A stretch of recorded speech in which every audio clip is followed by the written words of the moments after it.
The old Moto lock while it tries to pair. One a die roll. That's a good start. I'm saying it's not amazing, but it's definitely a keep.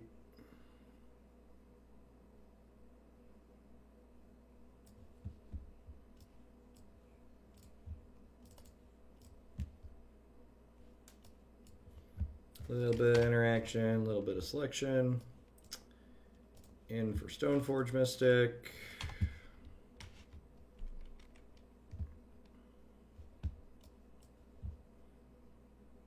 Pia and Kieran Delar is a similar card. This hand's real bad against Strahd.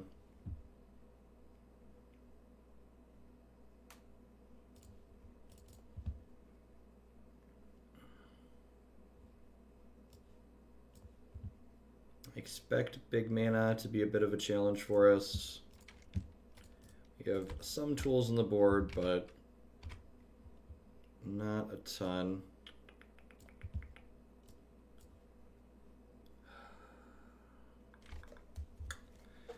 Batterskull is a little bit faster of a clock, but Feast and Famine gives us a ton of mana and chews away at their cards in hand a little bit. I don't know if making them discard miscellaneous extra cards really matters, though. I'm not sure whichever one we pick matters a whole ton. I guess Batterskull pressure something like Karn a little bit better.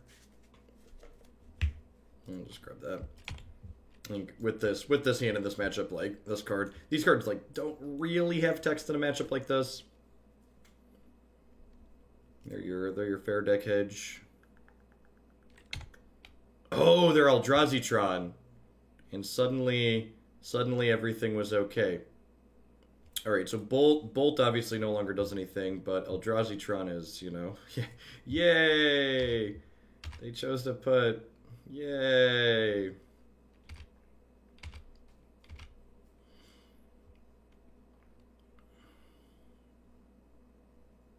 Well, their Tron deck that doesn't have any way to search for anything. Hit natural Tron. Sounds about right.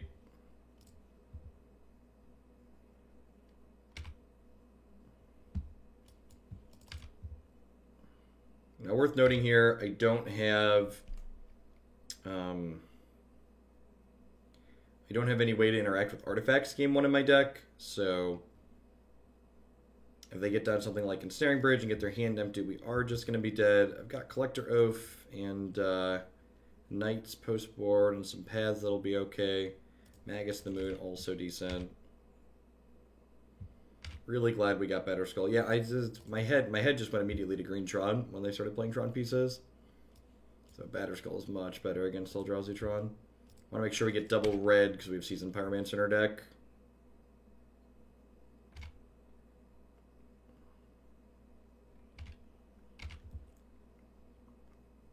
Smack up for 4.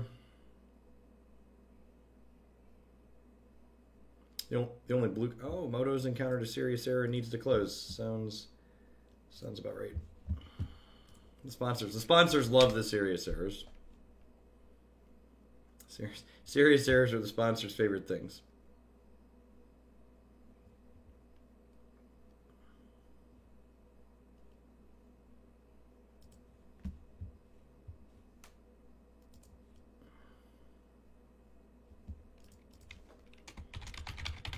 A little bit spoiled. I played the MCQ last weekend, and it's just like the client didn't crash at all in 10 rounds. It's kind of nice. It's kind of nice.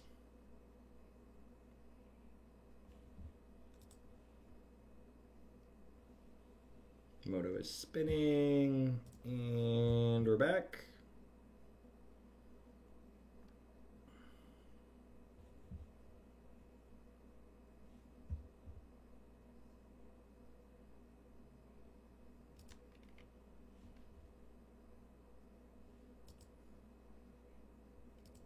Maybe we're back.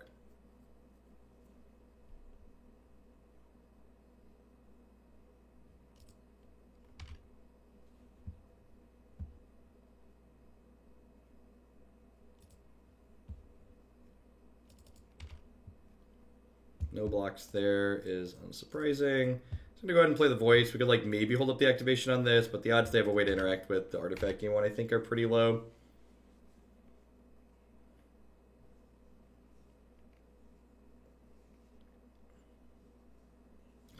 Karn the Great Creator is the concern here, because the Chalice on 1 prevents my Lightning Bolt from finishing it off after it down ticks.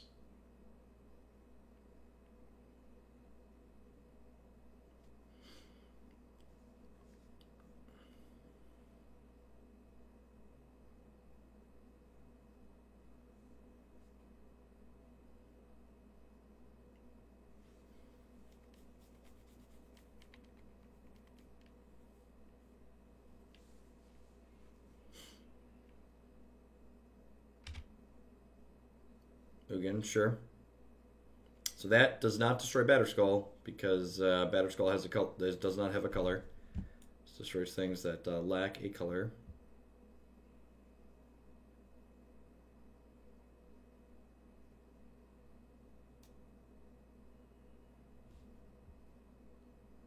Yeah, kill my germ, sure.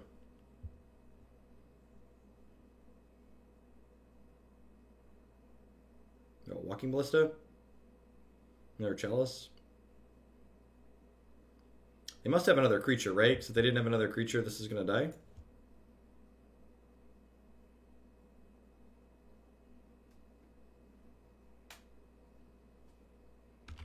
Sure. That locks off a majority of my deck. I have a number of 3s and 4s too. Seasoned Pyromancer still works, which is nice. Grab. The only blue card in my deck is Saheeli, and I have Oath of Nissa for her, so it's not really a concern. I wonder if they have another Ugin the way they just gave this one up. Okay, so that gives me some choices. I think my plan here...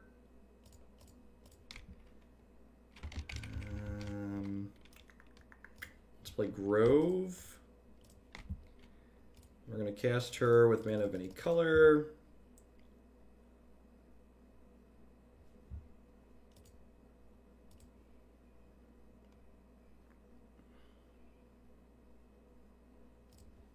And we can copy Stoneforge Mystic here. And go find a...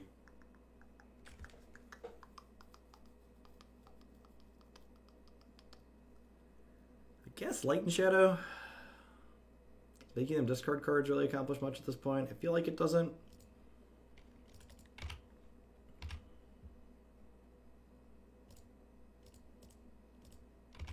This lets me kill the Ugin without losing my actual Stoneforge Mystic, which is nice.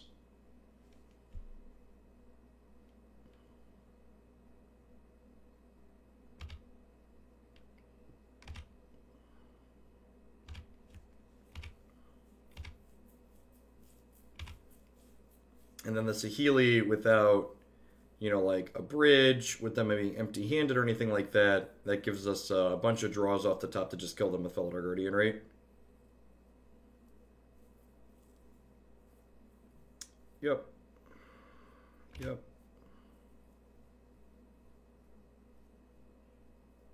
It's probably still a matchup where so Voice of Resurgence is decent here, unlike against normal Tron. This is probably a matchup where I cut some Stoneforge and some of the swords.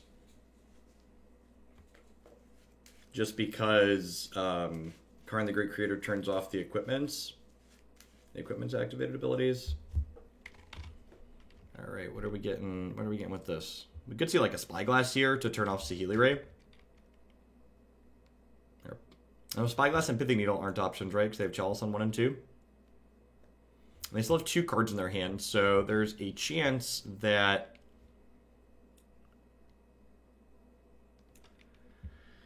it doesn't matter because Saheeli is dying to a boat. I guess if I would have gone up with her, we'd have avoided that. It's a good pickup.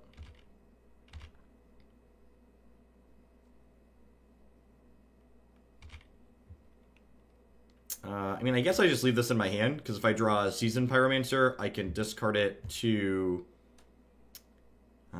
make an extra token to make this bigger.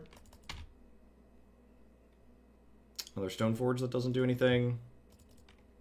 Yeah, I guess we're just passing.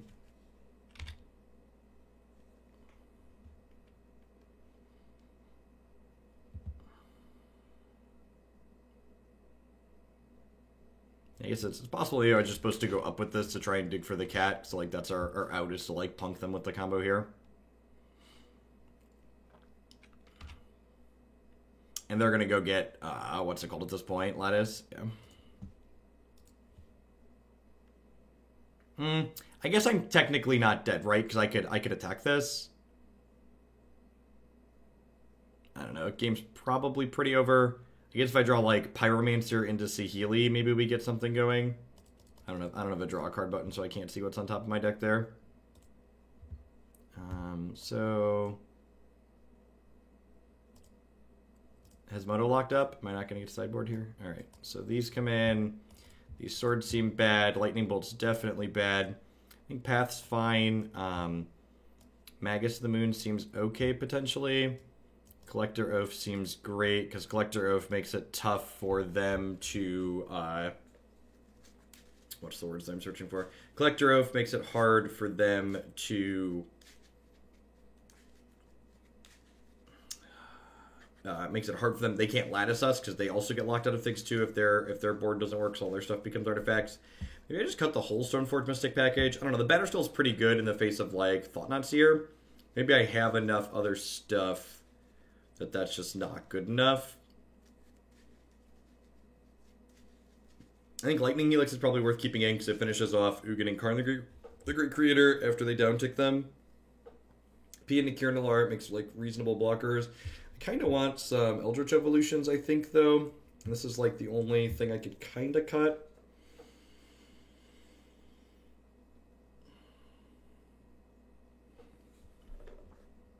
I think I'm just going to cut these and bring in my set of Evolutions. Just, like, have a little bit more disruption and have the ability to combo kill them. I'm going to go with that. I don't think I want Damping Sphere in this matchup. Teague doesn't stop Walking Ballista. There's only non-creature spells with X. Magus seems fine as a little bit of disruption. Same for Collector Oath. So let's do this.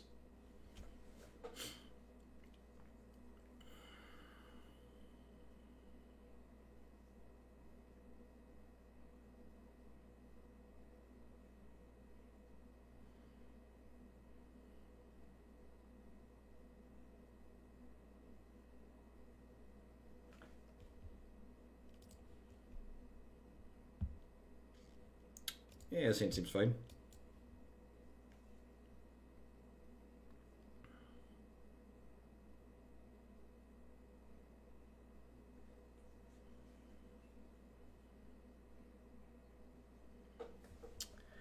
We'll probably go Stomping Ground into Bird, and then we can get it set up so we go Voice into Evolution, Voice into Magus of the Moon on 3, potentially. Doesn't seem particularly... It seems like a fine choice. My opponent's mulligan to 3.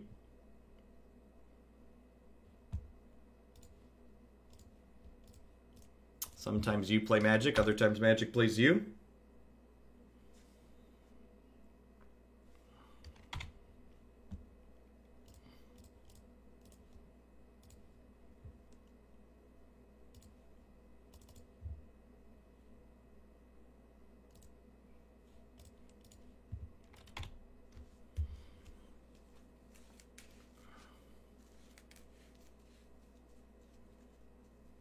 In the end, it doesn't even matter anymore.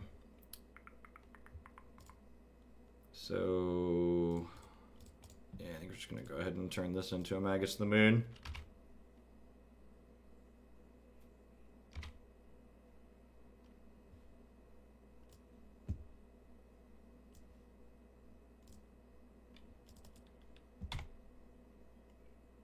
Which means I don't really want to path them, because usually these decks have a basic waste in them. That's unfortunate. Alright, well since they have a basic waste anyways, you might as well, right?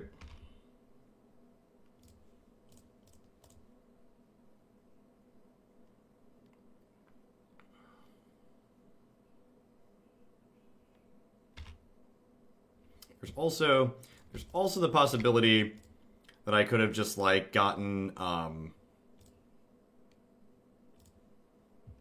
what's the word that I'm searching for? That I could have gotten like PN Kieran Nalaar and just like had a lot of power and then reached them. I still have like a relatively decent amount of power here though, so get on a 13 and I have 8 power in play.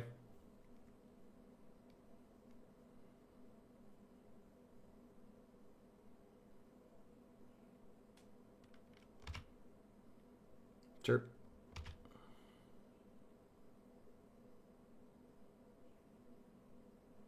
This can go either way. Their health total's kind of low.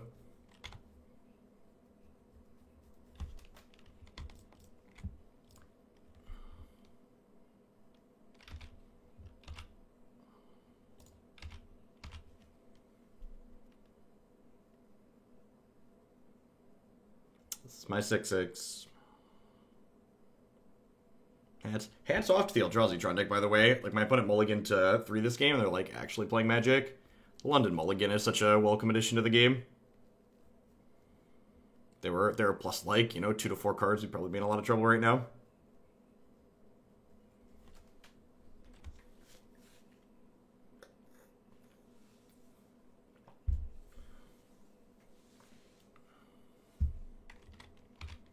Jump blocking. So there's still 2 lands off of... There's still 2 lands off of... All is Dust. It's Reality Smasher, sure.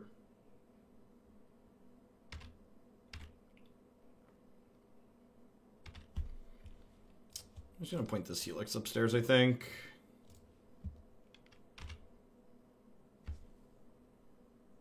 Seasoned Pyromancer.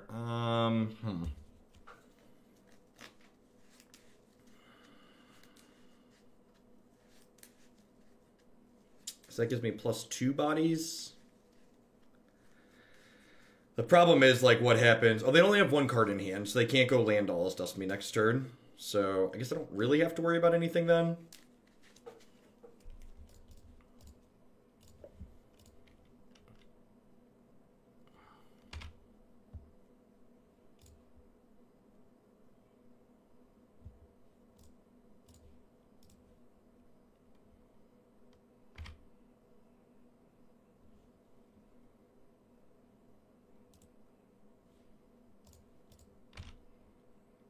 So if I attack with everything, they have to chump block the 8/8, because they block a 2, they take lethal.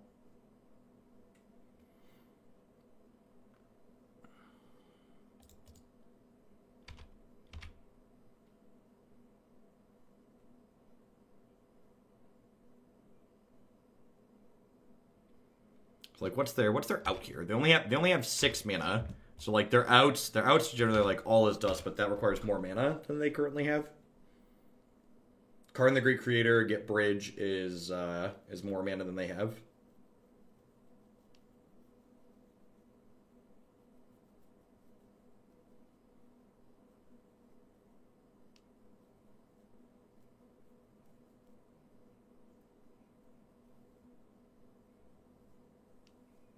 I don't know if I even like Magus of the Moon in this matchup. I guess turning off Blast Zone is nice.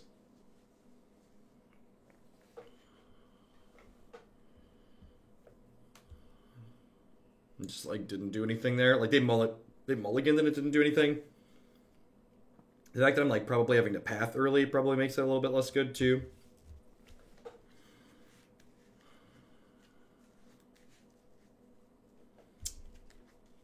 I'm just gonna put Teague in.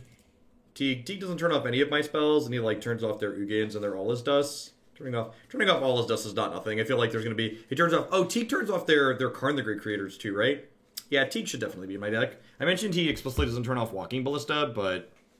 Yeah. I think he's still good. It's possible that cutting the Magus is wrong, but maybe it's, like, better than a Pyromancer. But Teague should definitely be in my 60 for this matchup.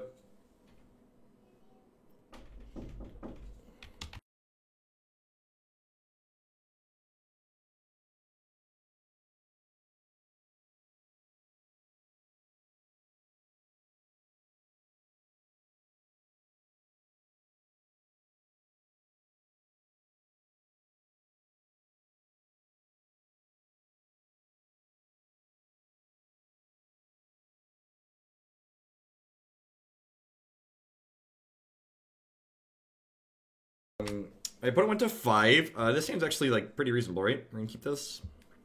What am I bottoming? I think it's Evolution.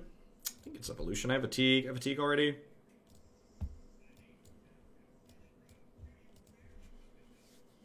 Opponent gave us a run for our money when they were on 3 cards, so they're on 5. Yep.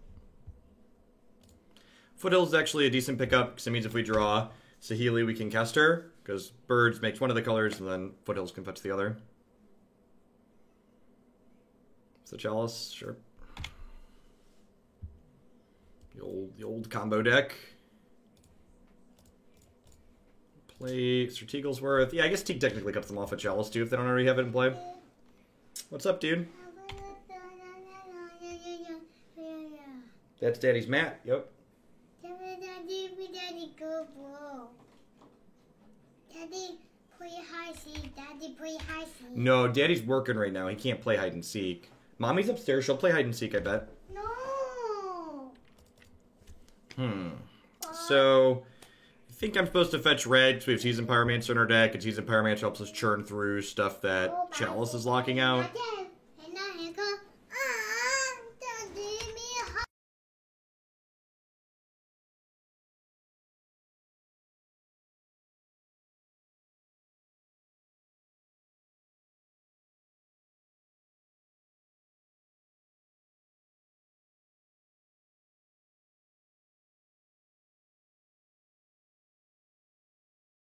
So the way this game's panned out, I kind of wish I would have kept the Eldritch Revolution set of the Path to Exile, and maybe the fact that they are a Chalice of the deck means that I'm supposed to hedge that way and mulligan differently. And that's one of the things that's really great about the London Mulligan is when you play games like this, you still like have decisions where you like go through and think about like, all right, like what did I make the right choice? So when this happens, I'm actually going to go ahead and path this in response because I'd rather this card be in my discard pile than in exile, since I don't have any spells for it to take.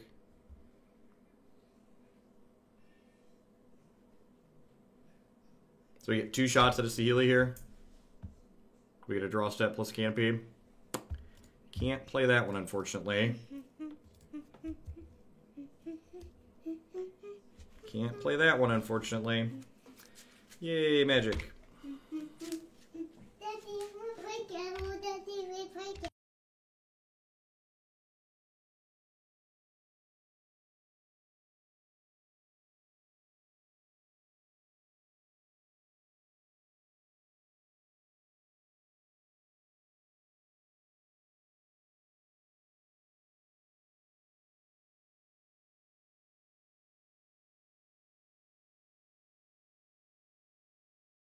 Hopefully we, like, Season Pyromancer is just, like, such an absurd draw at any point.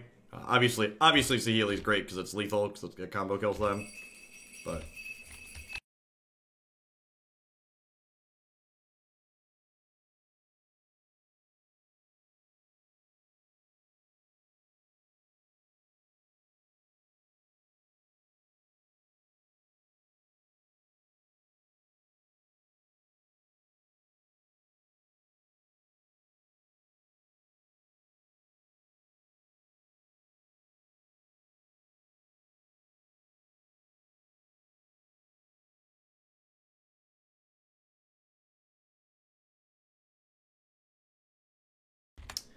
Is there any reason to hold fetch lands? Does it change the clock? Not really.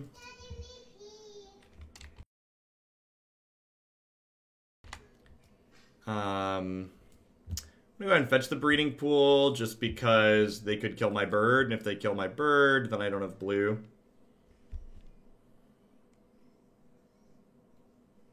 Now, maybe I'm supposed to not fetch because it exposes the breeding pool to the Ghost Quarter.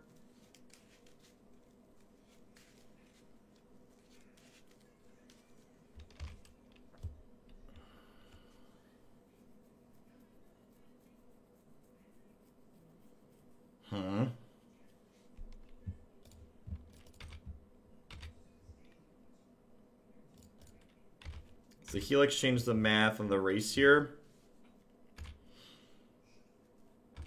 This puts them to 12. I'm going to 6. So Helix does give me another turn even with the fetch because it puts me to 9, which is nice. Takes a turn off my clock too, so I have them dead in 3, and they have me dead in 3, so we're currently tied. They draw another meaningful spell. Can I draw a meaningful spell, please? How about one of my spells that kills them? I have 4 of those. I think we're dead. I think we're dead.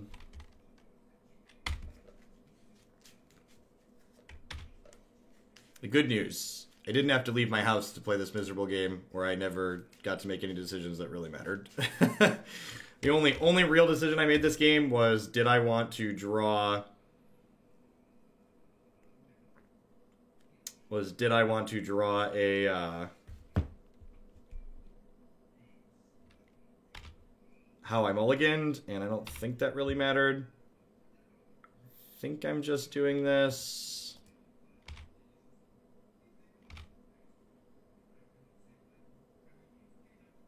This unlocks a bunch of stuff potentially, but this also, killing this gives me a redraw.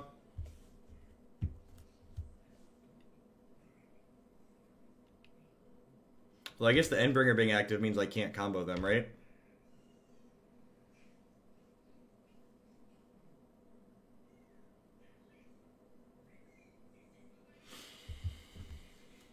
Alright, so that opens up some things.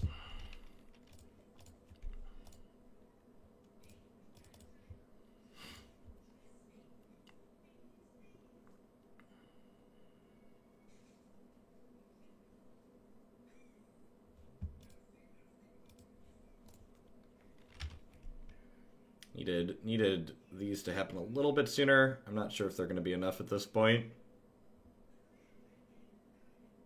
Because the Endbringer stops us from comboing. I only have one more path in my deck at the moment.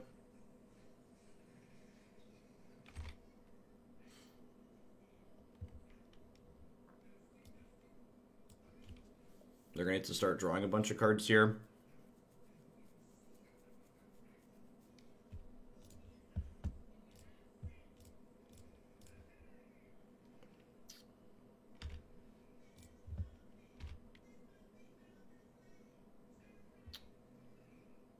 Huh. So, Felidar Guardian blinks the Oath, which gives me redraws, but doesn't really accomplish anything, right? I guess more looks is okay. I guess I just take that. Just like use the bird to play a bird here. I assume we're gonna see them draw a card. The fact that Teague's off the table now means that just like so much more of their deck is live.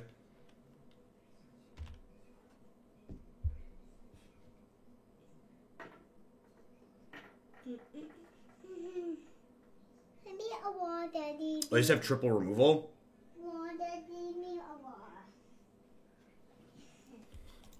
Alright. Yep.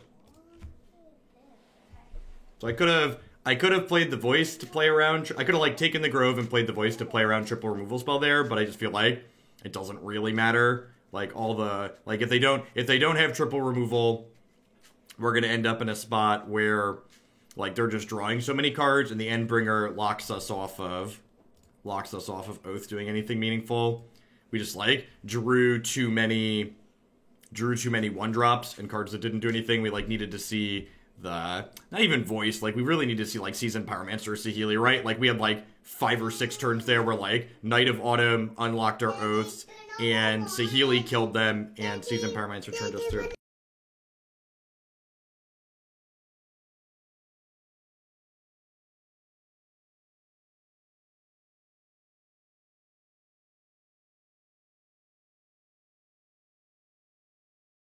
So, we lost round 1.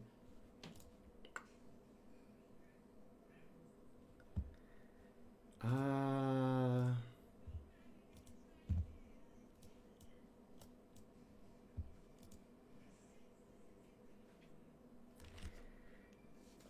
don't know if I actually want to play the rest of this.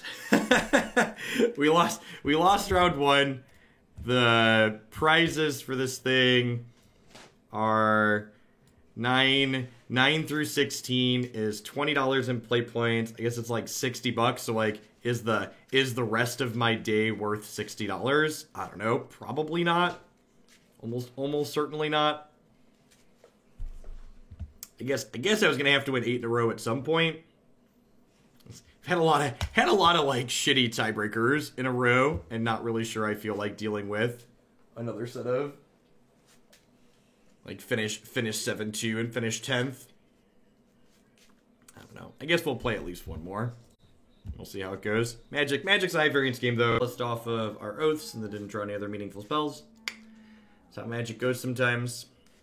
This deck's actually less bad against Chalice than a lot of decks in this format. We only have 10 1-drops post-board, and we just happen to draw a lot of them. That's how the cookie crumbles occasionally. This hand's great. It doesn't have a second land in it, but Oath of Nissa is probabilistically a land, and even if it ends up not being a land, we have Birds of Paradise too to get a little bit of action going on. Probably Fetch Shock Temple Garden here.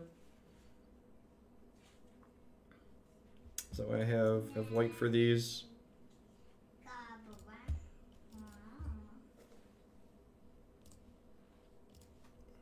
Lead on bird. Ideally, we find a second land next turn and then get to go Oath of Nissa plus Voice of Resurgence. Now, this is where things can get dicey. If they have discard spell, take the Oath, and they have removal spell like Fatal Push for Birds of Paradise or Lightning Bolt, or God forbid they have Wrenn and 6. Wrenn and 6 isn't that good against our deck as a whole. Is Birds of Paradise the only thing it kills? I think birds and tokens are the only thing it kills, but this hand's definitely not good against Wrenn.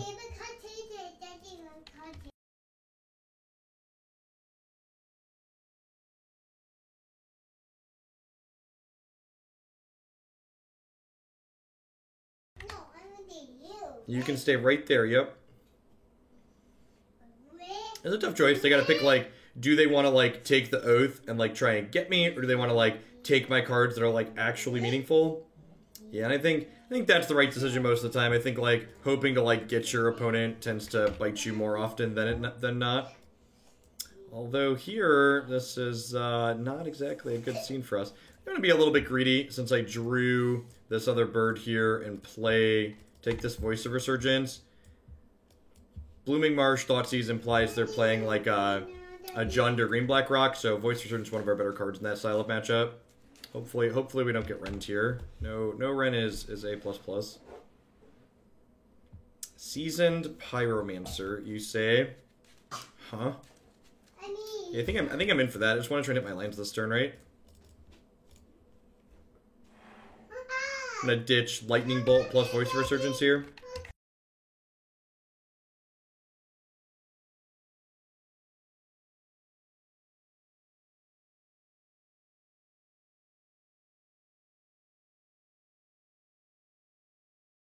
No turn 2 play is interesting. This fetch should tell us whether or not they're on green, black, or Jund. Okay, so the Overgrown Tomb fetch there should imply green, black. So I mean, we don't have to worry about Wrenn and 6. They could have Liliana the Last Hope. That's a card that these archetypes definitely play. Ideally looking to draw a 2 or 3 drop next turn, so that way we can go Voice plus... Oh, they probably had Bob and just didn't play him because they knew I had the Bolt. That makes sense. That's fine. We're in a spot where we can apply enough pressure here, I think.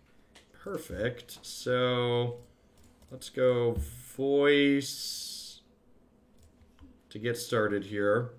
Voice forces them to take any actions they're going to take.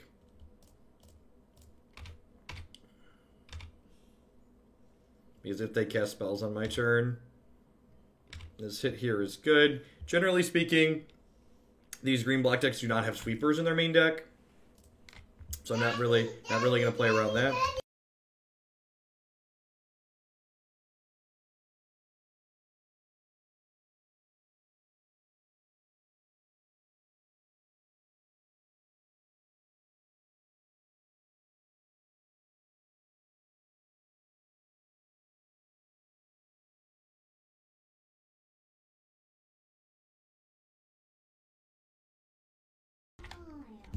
So, Sword of Light and Shadow lets us slip past Bob Fadant. Will not let us slip past Hexdrinker or Goyf. We got a Voice of Resurgence in here, notably. If they hadn't already discarded it, I would have fetched up the Sword of Feast and Famine. That's what their Thoughtseize took on turn 1, so that wasn't an option.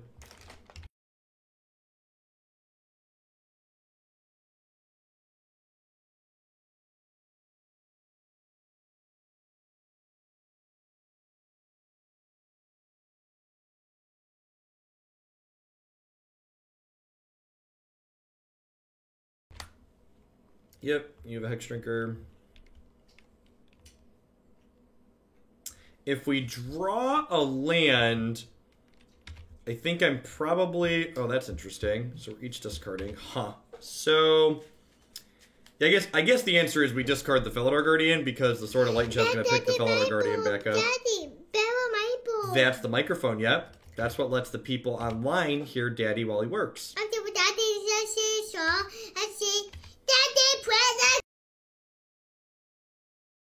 You're adorable, child. Alright, so... I don't really care about this, Liliana. Let's go ahead and drop the sword into play. And then sword up the bird.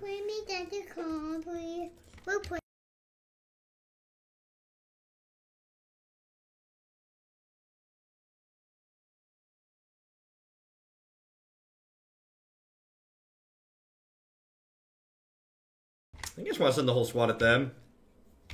The Sword of Light and Shadow lets us pick a creature back up from the bin, so they're going to have a really hard time outgrinding this.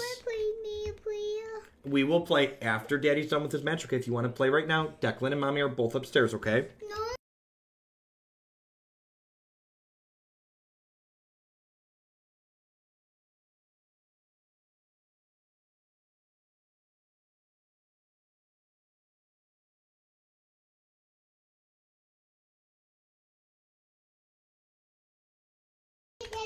So, I think I want to pick Voice back up here.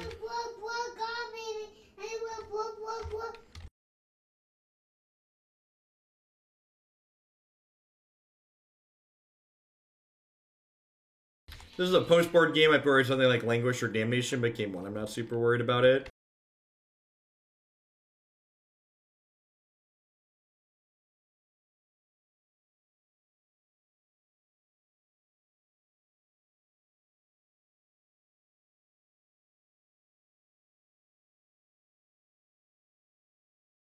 So they're going to get both the cards out of our hand tier, but if they can't deal with the sword, we're just going to get them back. And we also just have like 1, 2, 3, 4, 5 power in play, plus we have a Season Power Mancer that flashes back at some point.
The old concede while I'm AFK, hoping I miss sideboarding time. Alright, pretty straightforward fair matchup sideboard plan. Trim some birds because they're a low quality card. And then we're going to bring in the extra sword, the 2 Path to Exiles. To be a little bit more interactive, a little bit more grindy. This lowers our total number of oath hits a little bit, but that's really not that meaningful, so I'm going to go ahead and submit it.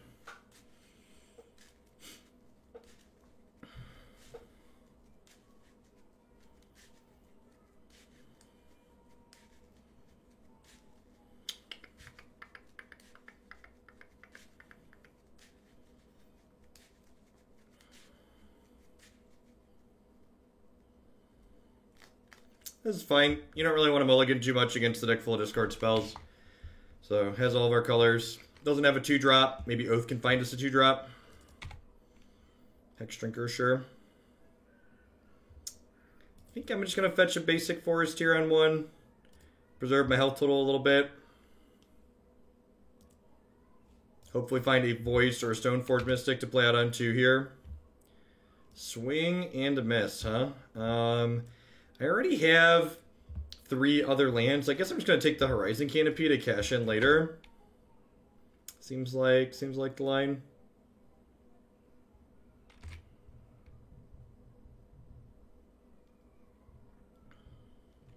Scoos, sure. Probably just going to kill that one with fire. JK, let's do that.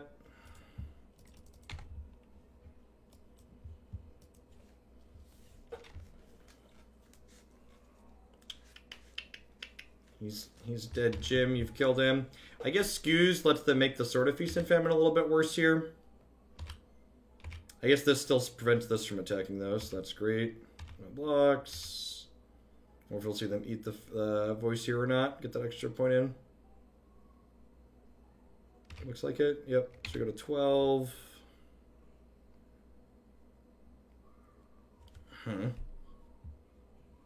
So might as well play this out. And then the question becomes, do I want to play the Feast and Famine? I think I do.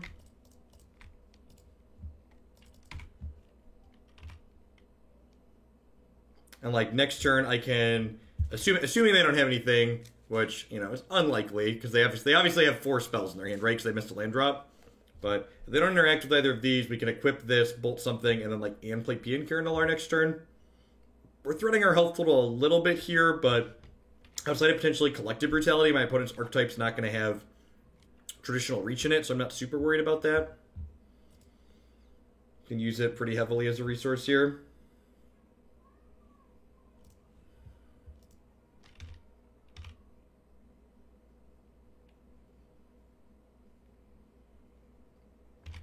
Yeah, honestly, I feel like their first instinct was correct here. I think they should have offered this trade, because I probably wasn't taking it.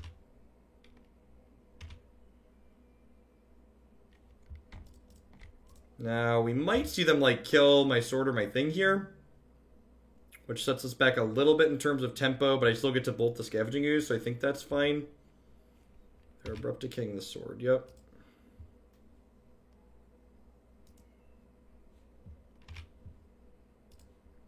And now, I think at this point I'm pretty committed to killing the Scavenging Ooze,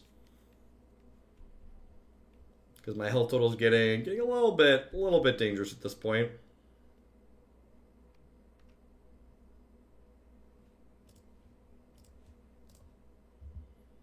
Losing sword sucks a little bit, but Pia and Kieran Allard is a pretty good card to have as the last one. I think if they offer this trade, I'm going to take it. I guess Pia makes this a pretty big boy, so maybe I don't, and this gives me extra 1/1s. I'm only going to 6 if I take this hit, which is pretty okay. Next turn I can play Pia plus Cycle Horizon Canopy still. Yeah, I'm going to go to 6 here if they attack. They have like a Thoughtseize follow-up I regret not blocking, but is what it is.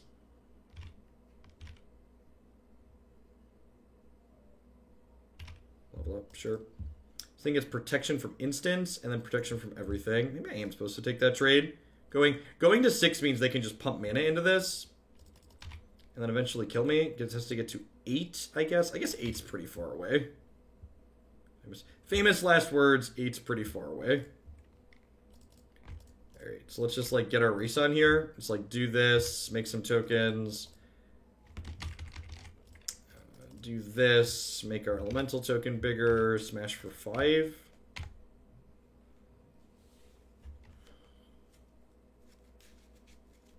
I'll close this game out really fast. Yeah, they've stumbled long enough that they're hopefully not going to be able to get back in. Now they hit their 3rd land, which I mentioned game 1. The opponent's archetype, generally speaking, does not have does not have sweepers, but post board, Languish, and Damnation are like pretty common. My opponent is also notably playing snow-covered swamps and forests, so they could potentially have Dead of Winter. And actually, if they Dead of Winter here, it kills the entire board, right? It'll just leave me with a 1/1 elemental token. Gives all non-snow creatures -2/-2.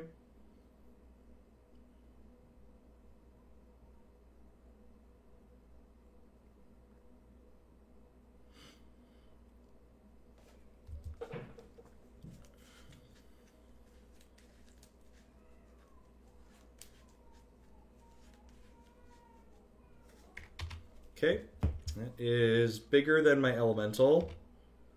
This is still only a 2/1, so we're probably going to throw a Thopter at this turn.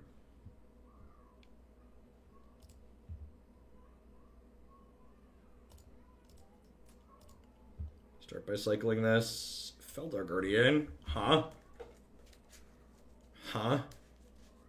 That's actually really good, right?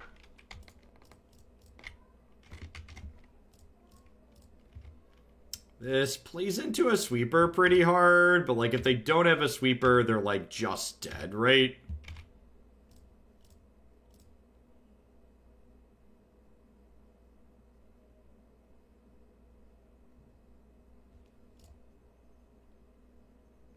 Do I want to throw this away so I get another token? I think so. I think I just want another 8/8.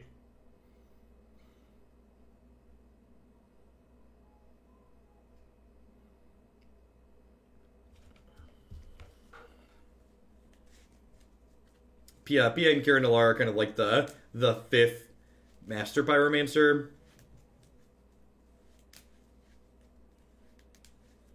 Okay, the fact that they're not eating the voice here is huge for us, because if they had a sweeper, they would eat the voice to play to clearing the board.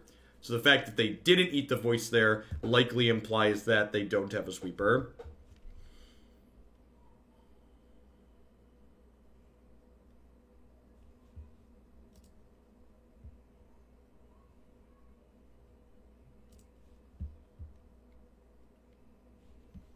These fair matchups are likely pretty good for our deck between the Seasoned Pyromancers and the Voice of the Stoneforge Mystics. Just have a lot of cards that hedge the style of matchup. Alright, after some bad beats against the Tron matchup, we came back and won this one pretty quickly 2-0. To the downtime mobile.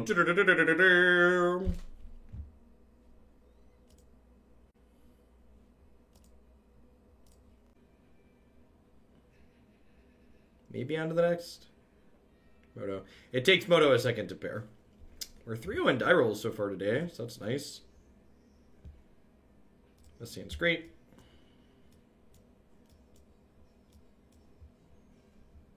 Temple Garden Bird on one. I don't think I want to fetch a tapped land or a basic land to preserve my health total in the dark. If I knew they were playing Burn, I'd fetch a basic, but because I don't know they're playing Burn, I don't know what they're playing, I think I'd rather just hedge, having an extra red source here. My opponent's mulligan to 4. All right. Bogles or Tron. Just an unlucky fair deck player. Could be Dredge, I suppose. Dredge is a Bloodstained Mire deck that tends to mulligan a lot. Tombscour confirmed Dredge. Alright, so against Dredge, getting Batterskull going ASAP is probably what we're looking to do. Ideally, we're looking to combo kill ASAP, but without a draw that's going to enable a combo kill in sight, this hand's best tools for this matchup is definitely just getting Batterskull going.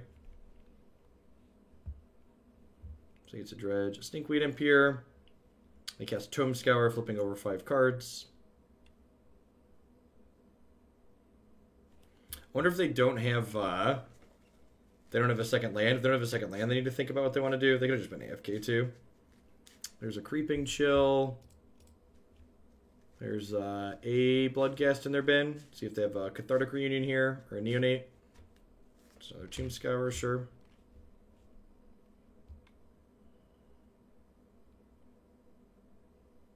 No other Blood Gas, no Narcomoeba yet. No prized amalgams are notable.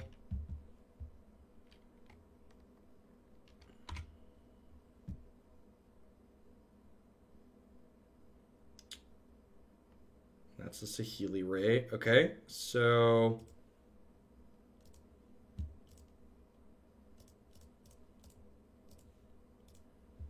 let's do this, and then plus, and then try and scry for a Felidar Guardian here, I think.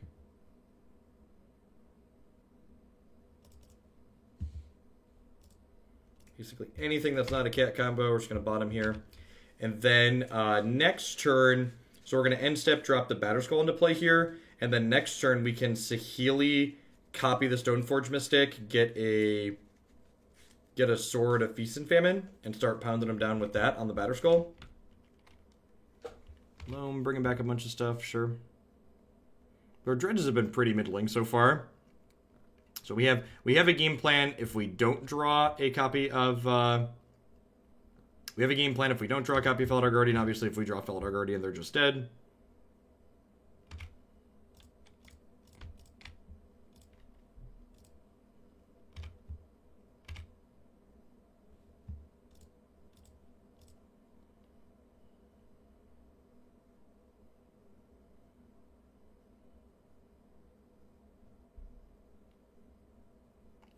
Actually, do I want to Feast and Famine and let them discard cards? I probably don't, do I?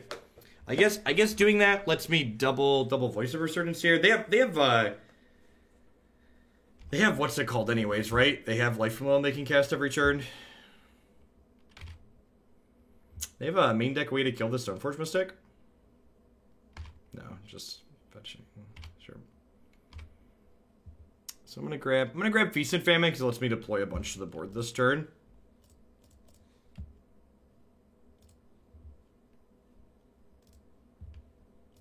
So we equip this here.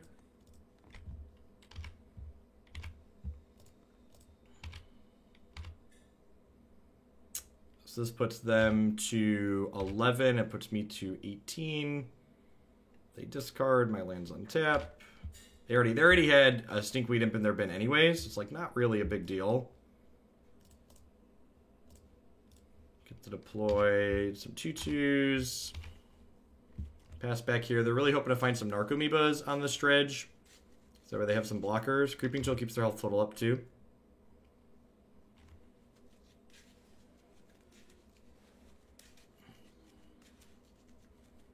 And then next turn I kind of have to decide... Okay, there's not going to be a next turn. Got it. I say next turn I kind of have to decide, like, do I want to go get another sword? Or do I want to... Do I want to get another sword? Or do I want to just, like, scry with it to keep like, my options for Felidar comboing open? I actually don't have any graveyard hate in my 75. My plan for this matchup was essentially just like try and hit my combo, which I don't think is a completely unreasonable plan. Obviously there we even managed to win without the combo, so it seems like that's going to be reasonable. I feel like, honestly, with Dredge being a little bit more slow on average, that maybe the Stoneforge Mystic plan is actually pretty okay. Sort of Fire and Ice lets my guys get past Narcomoebas and Prized Amalgams, and it lets them beat down a little bit. I think I'm going to cut these bolts and just bring in Path and the swords.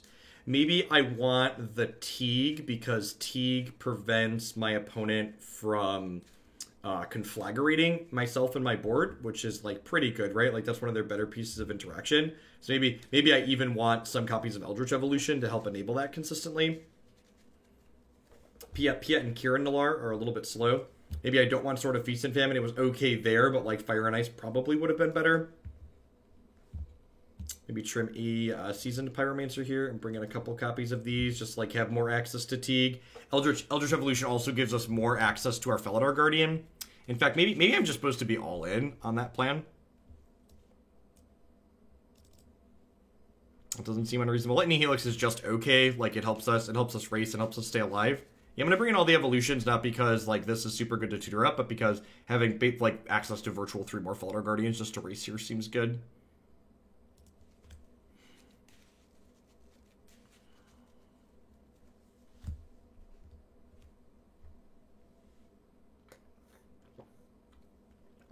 Stealing game 1 there means we get 2 chances to punk them out in games 2 and 3, so that's good for us.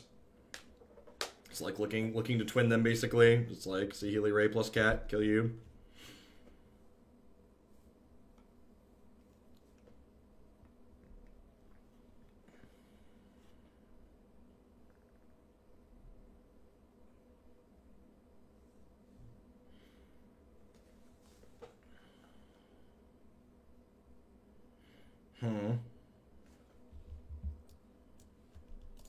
It's like, is this good enough? Is turn 3 Batterskull good enough to keep in this matchup on the draw?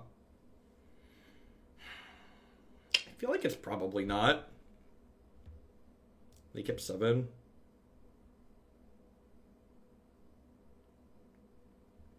Alright, I'm going to keep this one because it can cast a Saheeli Ray. And this hand potentially Goldfish is a turn 4 kill. If we draw Saheeli Ray, we like cast Saheeli Ray on 3 and then evolve the voice into a cat on 3. Or on 4, sorry. It hand's like not amazing, but it has draws that make it very reasonable.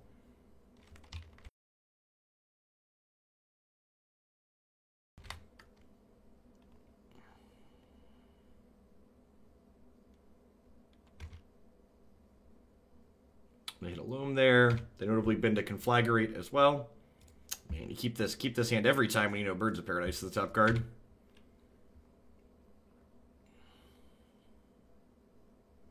Playing 2 lands on turn 1 is busted.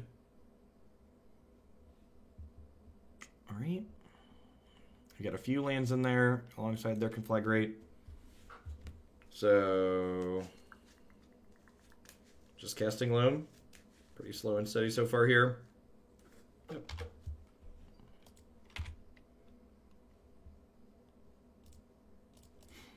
Alright. I think Stoneforge and getting Batterskull going is better than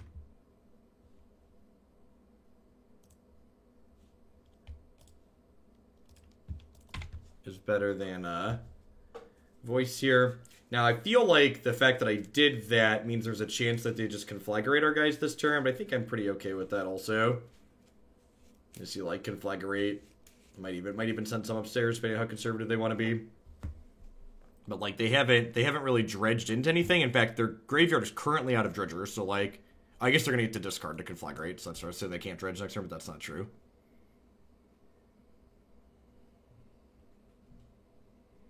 Still just looking for a copy of Saheeli. Get that set up line. We'd love to draw like an Oath of Nissa. If we draw an Oath, we can go like Voice plus Oath next turn. It's definitely a Conflag. The question is, how much are they sending upstairs in addition to killing our board?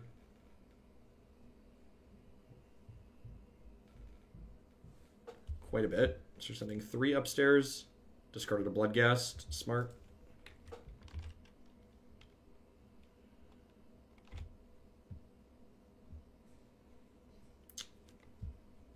Okay. Huh. So I think the plan now is do this. So we can't kill on 4 here, obviously. But we can do this. We can play this out. We'll fetch Breeding Pool with this. And then we Saheeli on 4, and then potentially Evolution into the cat on 5. They're down to 1 card in hand. And the fact that they don't have Faithful Suiting anymore means that unless their last card, they did keep 1 card when they Conflagrated. They hit another Conflag. That's scary.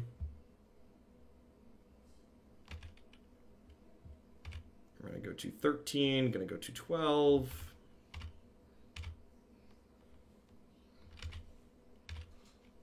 Now, ideally, we're going to draw a land or a cat. And then we'll draw the other one the following turn. This is them casting Loam again. It's going to put them up to 5 cards in their hand. Or 4 cards, right? Because they're playing 1. They play a land, they go down to 3. Next turn, they can Conflag for a good chunk. I'd really like to draw an untapped land that doesn't hurt me next turn. So that way I can path this plus play Saheeli.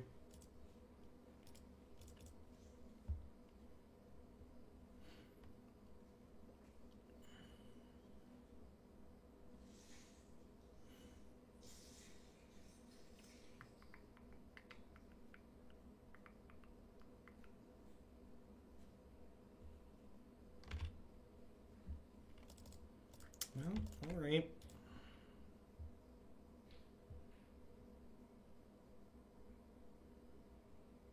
We'll get our scry on. We'll hit them for 2.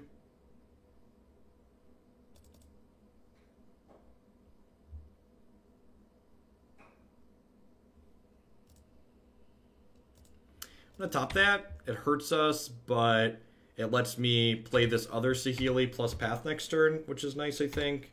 So I'm kind of expecting this Saheeli, like, them to attack the Saheeli for 2 and then finish her with Conflag.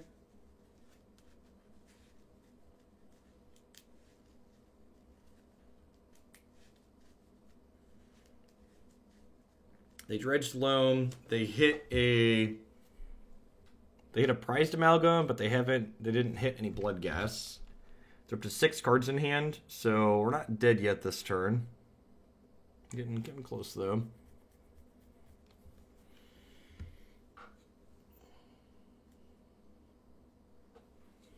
They're through 1 creeping chill, 0 creeping chills this game. Yikes.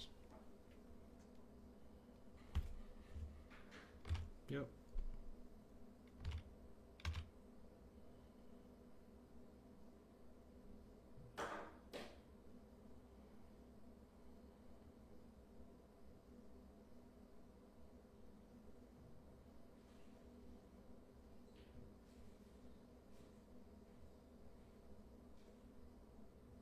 I guess they can discard their hand and kill Saheeli anyways here with the Conflagrate.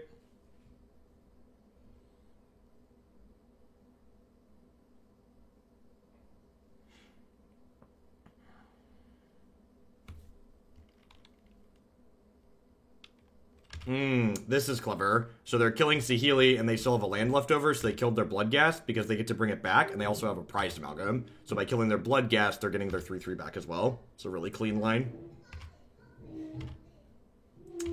So I feel like we're still in a pretty good spot here. I get to shock this in. I get to cast their Saheeli. I have a path to protect her. We're gonna top that, actually, right? Because if things go sideways next turn, that lets me cast Batterskull without taking damage, which sounds appealing. So they don't have any cards in hand, so whatever they dredge here is what they've got. They hit a Narcomoeba, so I believe they're dead. Because they dredge Golgari Thugs. Their hand is Golgari Thug. I get to path this amalgam. Saheeli goes to 2. I get to evolve into a cat for next turn.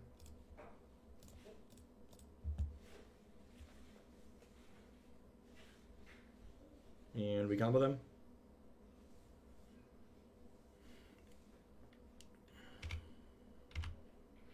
Dredge is a lot more fair in a world without Faithless Looting. There's nothing in their graveyard I'm missing, right? Yeah, nothing flashes back in there.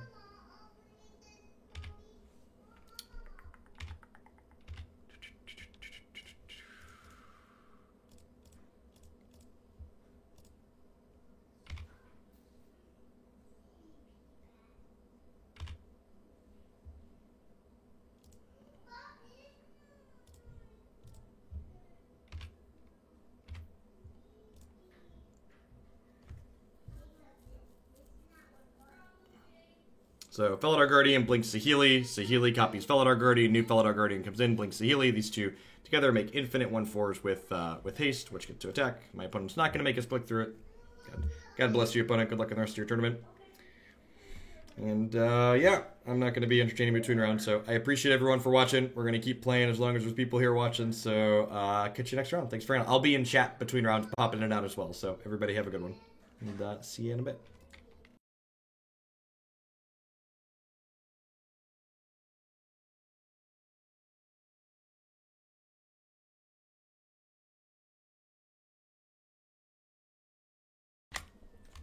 Alright, 4-0 in die rolls. It's a good start. Pretty easy mulligan here. If like one of these 3 lands was a fetch land, let me cast this, I might consider keeping it, but hand's super reactive even if I wanted to keep it.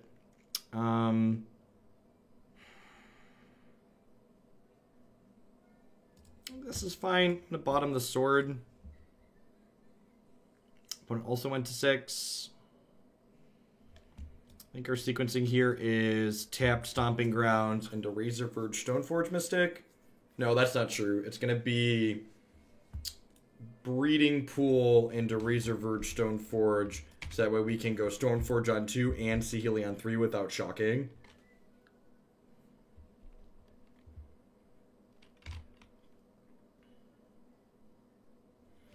Alright, so now the question becomes, do we just assume they're on Grixis Shadow, and if yes, do we just start groving them? So, when I was putting the mana base together for this, I was actually between whether or not I wanted Grove or Copperline Gorge. Ultimately, I wanted the untapped lands, but Grove getting to be a hate card in, like a main deck hate card in our mana base in this Shadow matchup is really sweet, because this card gives them life. Now, unfortunately, I can't play it this turn because I want to play the Voice of Resurgence, but we can get them gaining life here ASAP.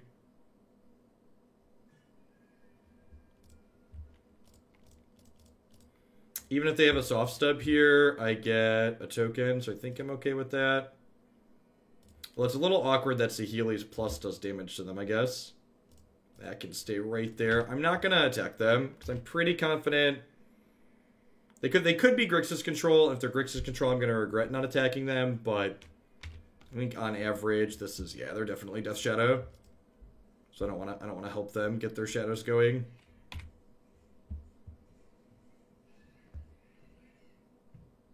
So I have triple green, so I'd rather have a second white here. Let's go ahead and do this to get started.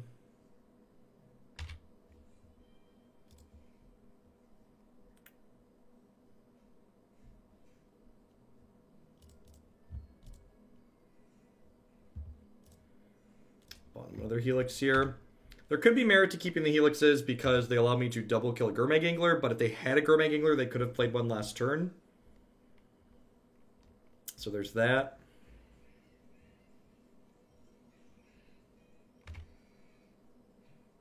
So they can go to 12 here off of this. Next turn we get 3 shots at a Felidar Guardian to kill them, because I get a draw step, plus I get Seasoned Pyromancer. Were thoughts seizing me? Sure. So I can Saheeli copy the Seasoned Pyro. Now they're definitely low enough that even with the Grove, they can get Shadow going. Yep. So I'm going to do this. The question is, would I rather have a bird or would I rather have a 1/1? I think I'd rather have a bird. So let's do this, and then we'll go ahead and copy this and draw 2. And then we hit our combo piece.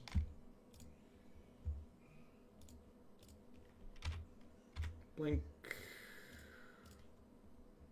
And they're conceding. So again, Felidar Guardian plus Saheeli Ray.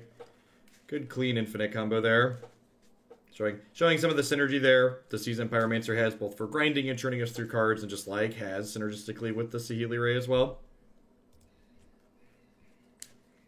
Alright, post board in this matchup. I definitely want these Path to Exiles. I think I just trim Helix here. So against like the grindy decks like Rock and Jund, I definitely cut Birds of Paradise, but I think having access to more mana is pretty important here, because this archetype the opponent can be pretty aggressive with on occasion. I don't think Teague or Eidolon or Knight are particularly useful here. I think Sword of Fire and Ice is probably worse than both of my Swords of Protection from Black. Now maybe you make the argument that I just want all 3 swords. I could see that. I don't know if the game's going to go long enough for that to matter. I feel like I'd rather have just, like, these burn spells are, like, okay, because, like, burn spell teams up with a block to kill a Gurmag Angler, and burn spells also, like, if they get too aggressive with their life total trying to kill me, it's just like, oh, upstairs, kill you. So I think that's what I want to do here.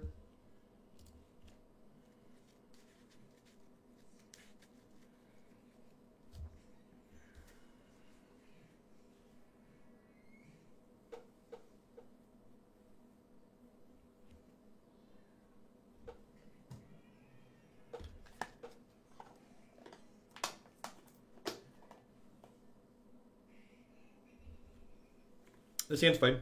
Grove on 1 seems like super good.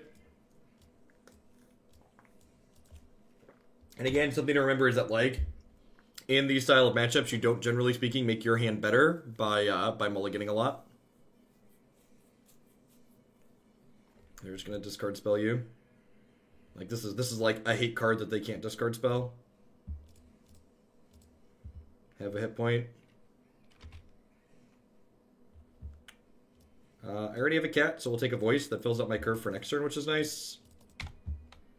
Oath of Nissa means I don't need blue mana, because my only blue card is Saheeli Rai. As you will.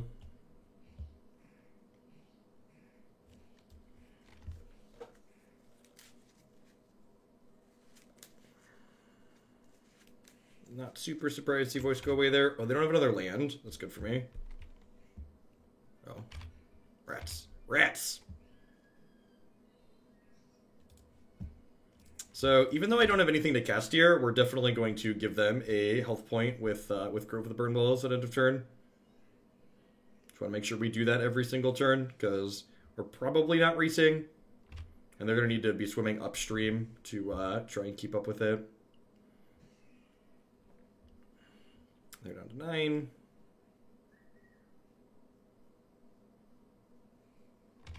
Sure.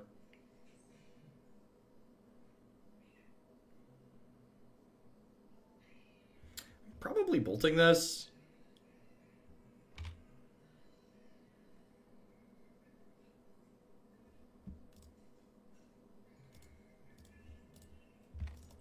I'm not taking the bolt anyway, so I'm just going to get my auto pass value in. Whichever 3-drop they don't take, we'll play next turn. Honestly, I wouldn't be surprised to see them take the Felidar Guardian.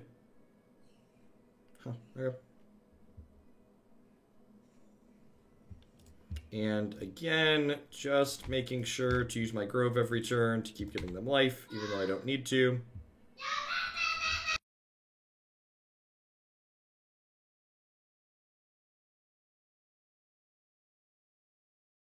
The Felidar Guardian's going to get to blink the Oath of Nissa, which is sweet. JK, oh well.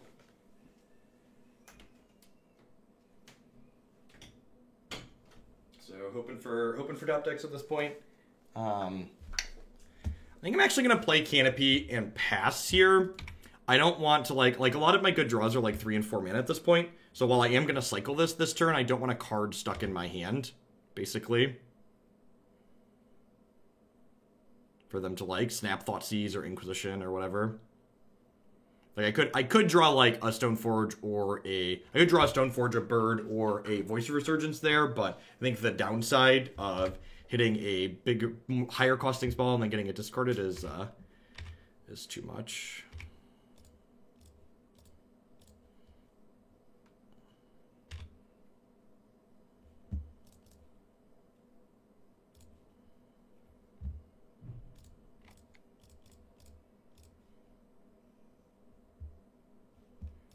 Okay, well, it's protection from black, so it gets to block this Gurmag Angler unless they have a K command here.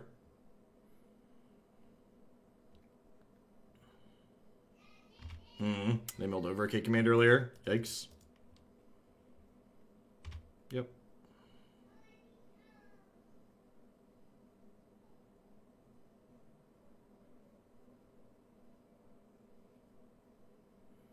I assume we're going to see Shatter make me discard.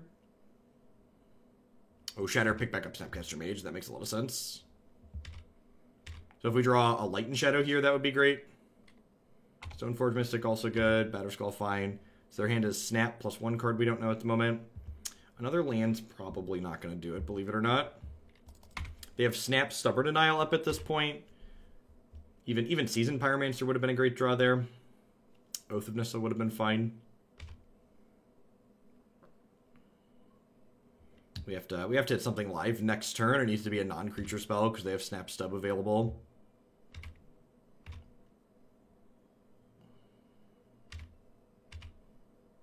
Seasoned Pyromancer would be nice.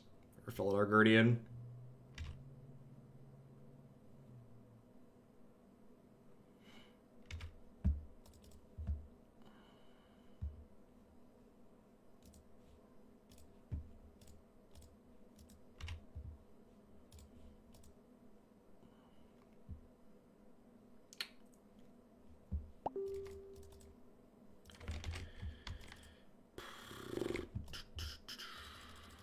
assume this isn't resolving.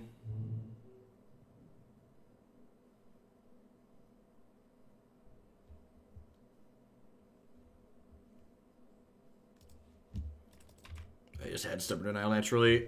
They don't have a removal spell in their bin, so if they don't have one, we technically get another draw. So we'll pass back here. Dead to anything, though.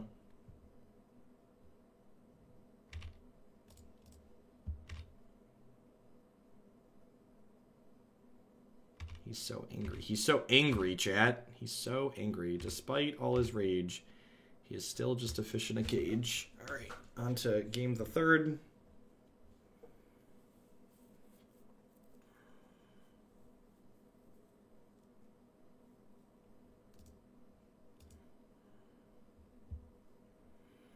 I think I'm pretty happy with how I sideboarded here.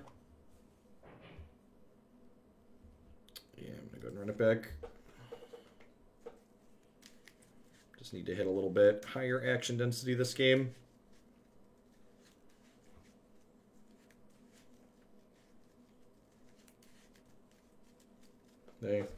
We're fortunate to have Gurmag Angler as a threat instead of a Death Shadow that we could shrink down. It was a big deal there.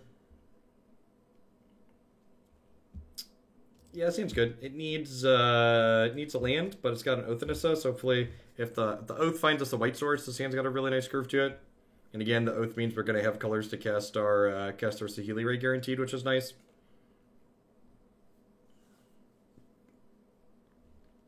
Put a mulligan to 5.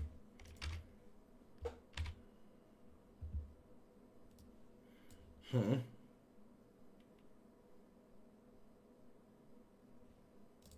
got a lot of white sources in my deck. I'm gonna take the Felidar Guardian here. If they untap and like Thoughtseize or Inquisition my Oath, I could get caught with my hand in the cookie jar, but perfect. Never didn't have it. Magic is a skill game, etc., etc. Voices. This is another matchup where Voice is pretty good.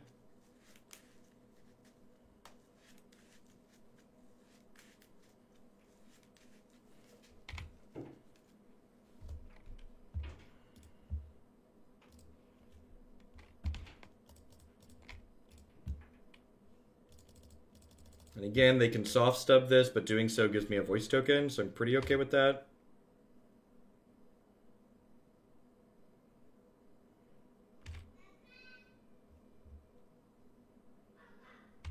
Yep. I think I'm just going to hang tight for a moment here.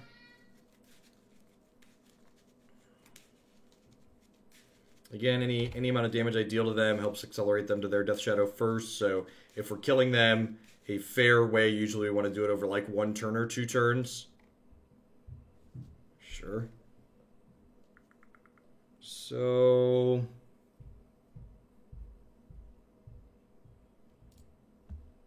okay, start by doing this and see where we go.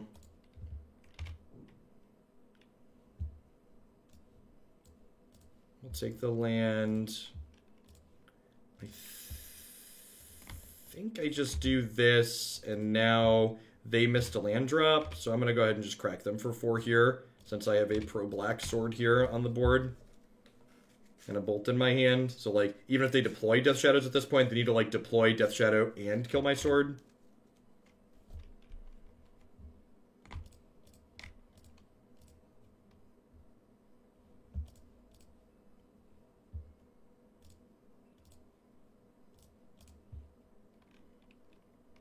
So they could have another Abrade here, but even if they have an Abrade, they're taking 8. They could have a Snapcaster Mage to chump block. This is pro black and green. And they go to 6, and then I still have 2 giant elementals in play.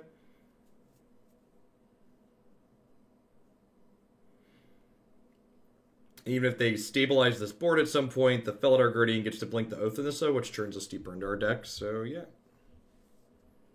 Not bad. .jpg.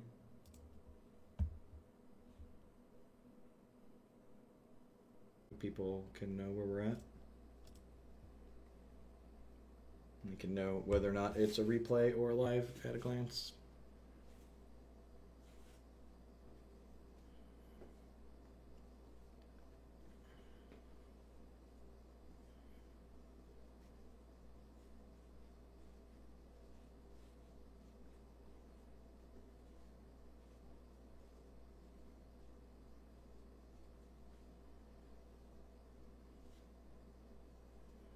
Need to win 5 more to top 8.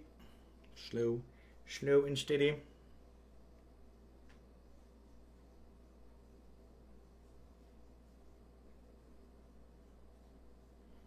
This hand's pretty bad. Go ahead and mulligan. Double Saheeli Ray, nothing to do with it. This hand's pretty good. We're gonna keep this. I'm gonna bottom a bird. Am I gonna bottom a bird? Do I want to play around a removal spell or they like kill my bird, my hand doesn't do anything, or they thought seize my bird, my hand doesn't do anything? I think I'm gonna bottom Stoneforge Mystic here. I might be wrong. I might be a little too conservative in the dark.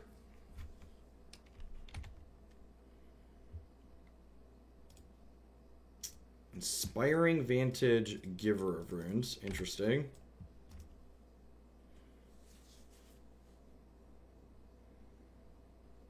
Oh, they're the Jeskai Geist deck. Got it.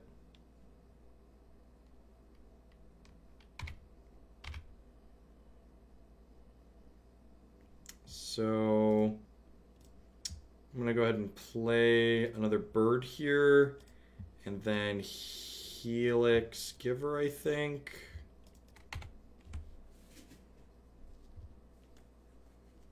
And if they want to hold up Queller here, I can voice. It's a little annoying. I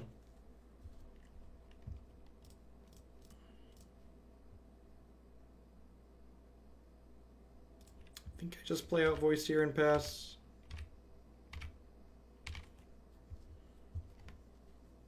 They have 3 mana Teferi. I'm going to be a little bit sad because they get to like bounce my voice and then smash me for 6. It's a lot of damage.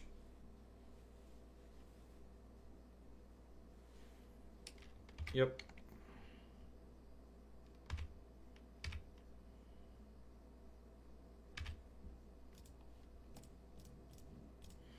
I might be right to wait to do that till my turn just because I have the voice in play. I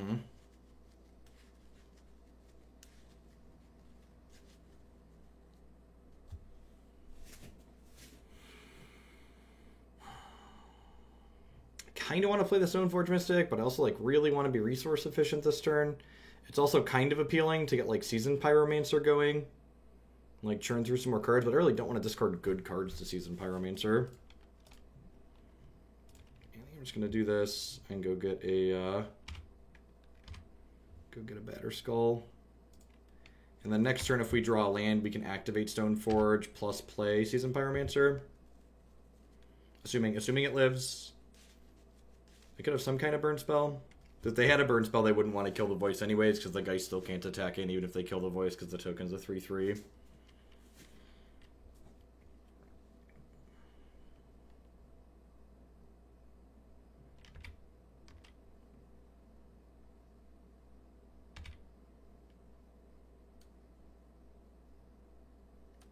So if they attack here, we're going to block with the voice.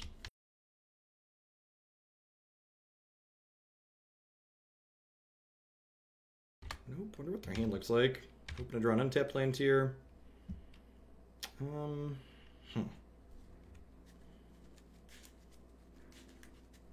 think I just keep putting my creatures into play. Just go ahead and pass. Getting Batterskull down is big game here.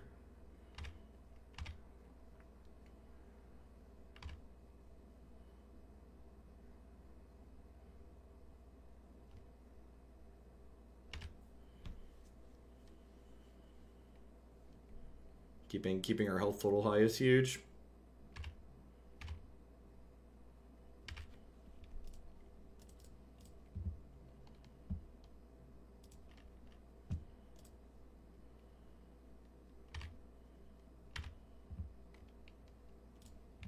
So I think we do this and drop this.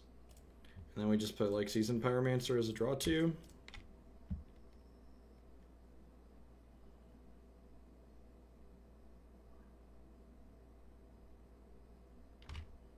Yeah, I'll take a 7/7. Thanks.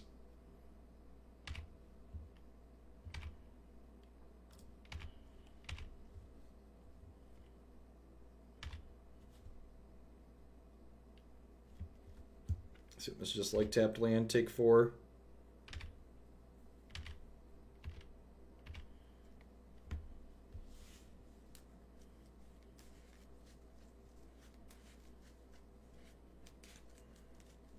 Man, it's weird that Modern's come around to a spot where Voice of Resurgence feels like a playable Magic card again.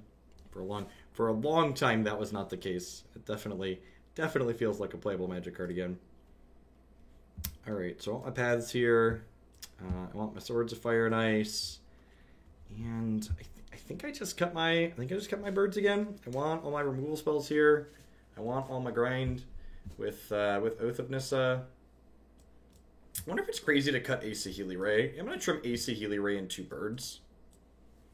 I think some birds for mana fixing especially are good, and having a little bit of acceleration is fine. I think my opponent's deck has enough disruption that I'm probably going to struggle to combo kill them a lot of the time. A lot of our wins are probably going to be a little bit more fair here, especially when I'm boarding up to 8 removal spells. So, yeah, let's give this a go.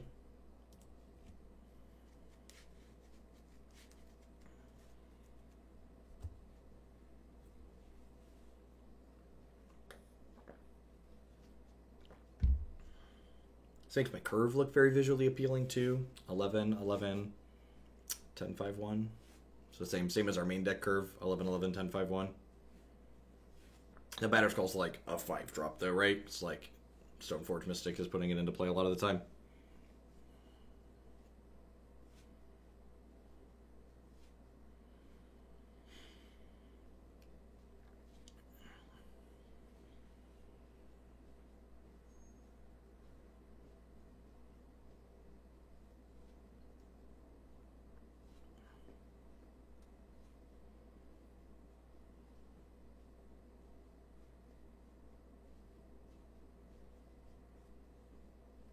Thanks for the sub, Zeron. I appreciate that. Welcome, welcome. Turn 1 Oath, turn 2 Voice. Sounds good. Having 4 equipment post board in these fair matchups feels really good, because a lot of the times in these fair matchups, your Stoneforge Mystics tend to like draw dead as the game goes along. And so having your Stoneforge Mystics not draw dead is really sweet. You just have so many equipment in your deck. I would love a land. Oath is just like so much better than any of the... Oath is just a lot better than any of the blue cantrips in this format. It's been super powerful.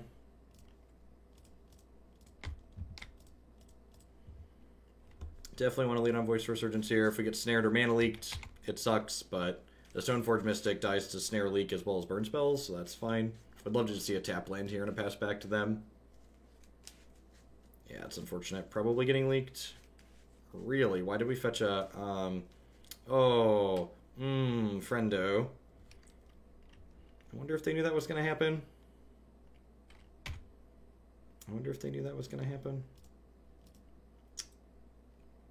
Let's start by attacking here, because I feel like there's a good chance they have a Spellcaller.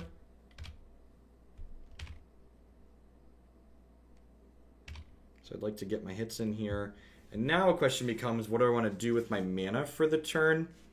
I kind of want to play Seasoned Pyromancer, I think. I guess I could play Stone or Fire and Ice too. So if I put them on a Spell Queller, I probably want to set myself up so I can double spell next turn, because that's the best way to play through their counter spells, is to be able to double spell. I guess I could also just like play a tap land and pass here. That actually might be the play. Yeah, I'm just going to pass here, rather than play into it.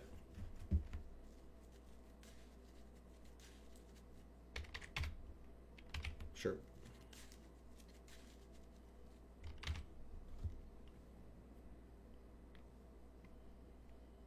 So our Voice of Resurgence has now eaten 2 cards out of them, and it still has an elemental token in play.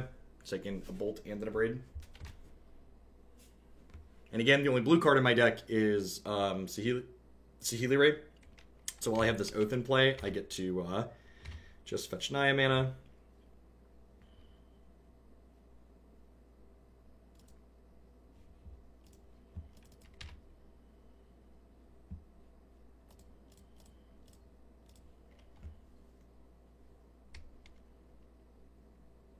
So I'm kind of expecting my first spell to get countered here.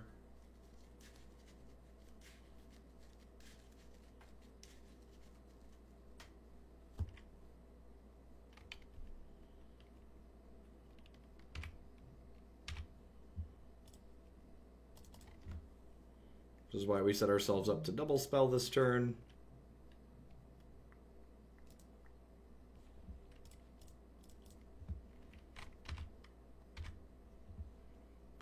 Batterskull. There's a good chance this eats it here, right? They have another Bolt or something. They do not. That's good for us. Yep, you have a Geist.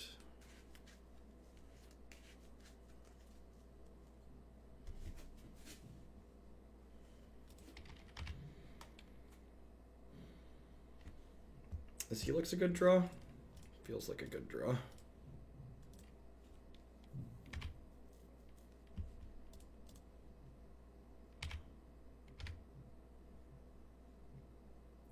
Grab a Sword of Light and Shadow here.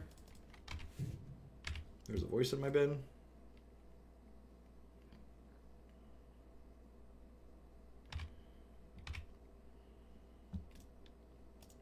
This might be a little aggressive. I don't know. I have Sword of Light and Shadow to gain life with 2, so like even if they kill this Batterskull or the Germ and hit me for 6, I feel like we're in an okay spot.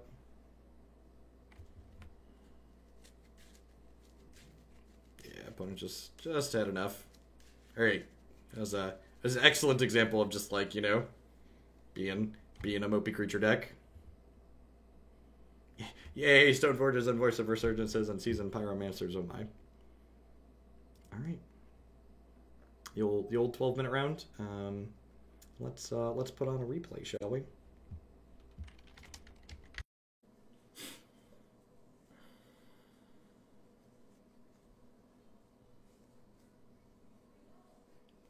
Little bit of lag to start the round off, cause Peak Magic Online.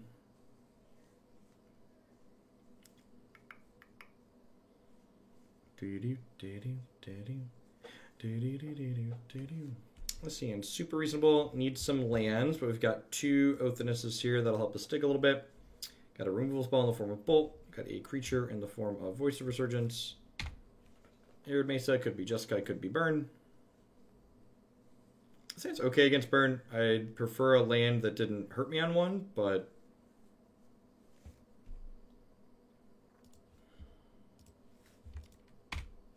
it's going to go ahead and pass back here, I think.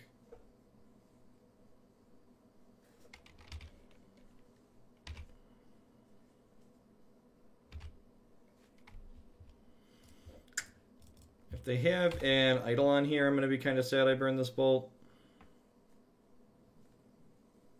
I don't have another land. That's good for us. So, Voice. Allow me to sing you the song of my people. And then, ideally, we'll Oath into a green source next turn and play another Voice. Now, my only life gain in the main deck is 3 copies of Lightning Helix. So, we are dying here, slow and steady. I'm going to lead on Oath of Nissa, because ideally I want to find like a Razorverge Thicket. That's a Sacred Foundry. Well, I mean, it's the only thing that's takeable in there, so I guess now the question is, do I want to play a second Voice? I think I do. I'm going down to 10 on this. We could still lose this game without a Helix. We're taking 3 from our mana base here. I guess I have Batterskull and Sword of Light and Shadow in my main deck too, which are technically life gain. That's a pretty good one. Huh. I guess we just do that and gain 1 here.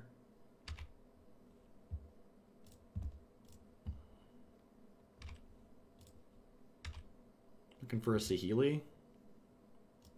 Stoneforge is not bad. I'm going to attack for 2. I'm going to leave a voice back. If they've double 1-drop, I'm going to be a little sad, but I think it's pretty unlikely they have double 1-drop creature here. I don't think it's worth attacking with both to get in 2 extra damage in the event that they have even a single 1-drop. Like, it's not worth... The dealing 2 damage to them isn't worth taking 1 or 2 damage on the backswing. So we're at 11. Sure. If they attack with this, we're snap blocking. The token's pretty good. Even if they want to eat our thing here. Yep.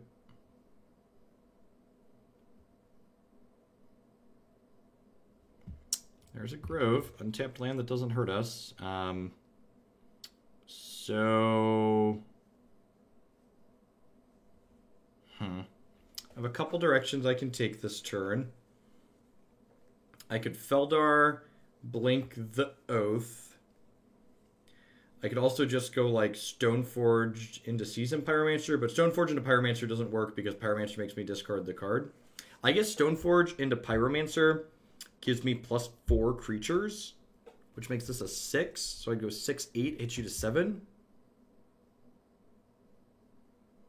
Is that good enough? Hits you to 7. And then I have 1, 2, 3, 4, 5. This is 3, 4, 5, 6, 7 power in play. I think that's actually good. All right, yeah, let's do that. I'm going to grab Feast and Famine here because I'm discarding this to the Season Pyromancer, basically. So we hit them 2-7 here, and then I have 7 power in play after they chump block this. So they're dead on board unless they point a burn spell at one of our creatures. And they need to point the burn spell at one of our creatures on their turn, so we'll know what we want to do inside of combat because of the Voice of Resurgence.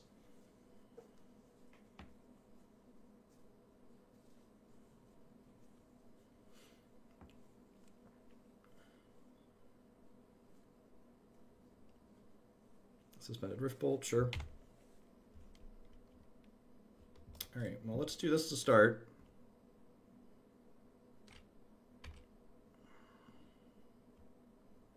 If their last card's a Helix, we die to a burn spell off the top, right?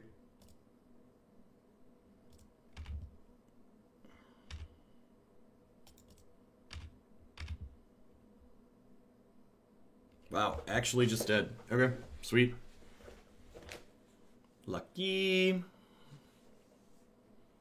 Usually don't beat burn in the games where they only draw 3 lands. Okay, so Pia is slow, Feast and Famine is slow. All of this down here is pretty good. I want my Knight of Autumns and my Eldritch Evolutions. Season Pyromancer was like okay there, but I think he's the trim.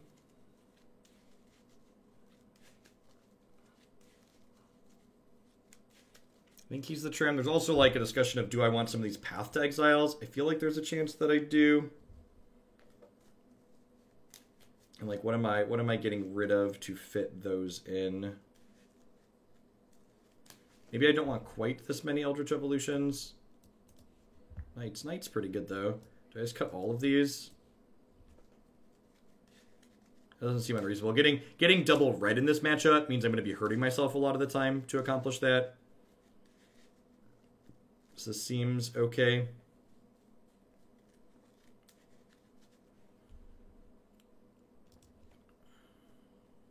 I was going to draw that game too, wasn't I? That's pretty sweet. Our main deck Helix coming in clutch, giving us a little bit of extra removal and buffer zone that game.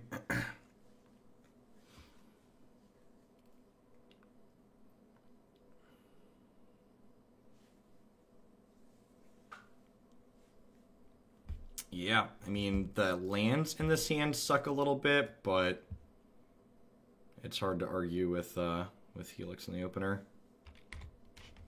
I guess I'd like a 1-drop ideally too. Batterskull, sure. So now I need to decide what my sequencing plan is here. I think it's just Breeding Pool on 1. This locks me out of turn 2 Helix, but the plan will be fetch Plains Voice and then fetch Mountain Helix on 3.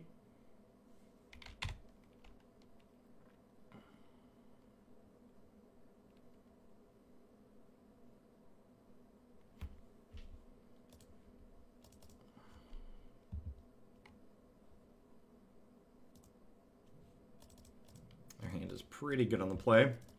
Might get run down this game even with our hand being okay. This hand would have had a bolt on 1. It probably would have been close to our nuts draw.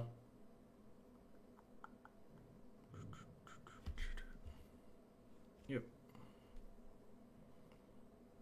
Wonder if they have a Searing Blaze.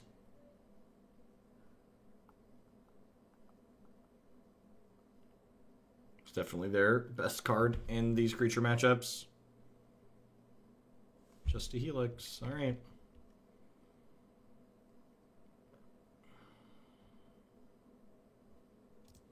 That's a bolt on top of my deck. Okay, that's pretty appealing.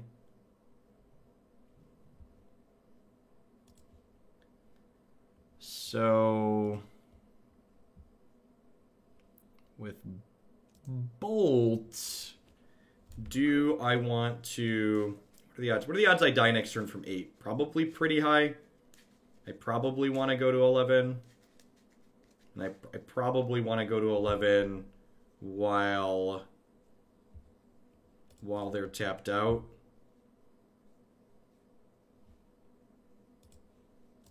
I think it's pretty likely that the Swift Spirit deals 2 damage next turn anyways. Like, obviously, if they're really unlucky, it couldn't. It might not, but I think I'd rather just get some more Goblin Guide triggers in here.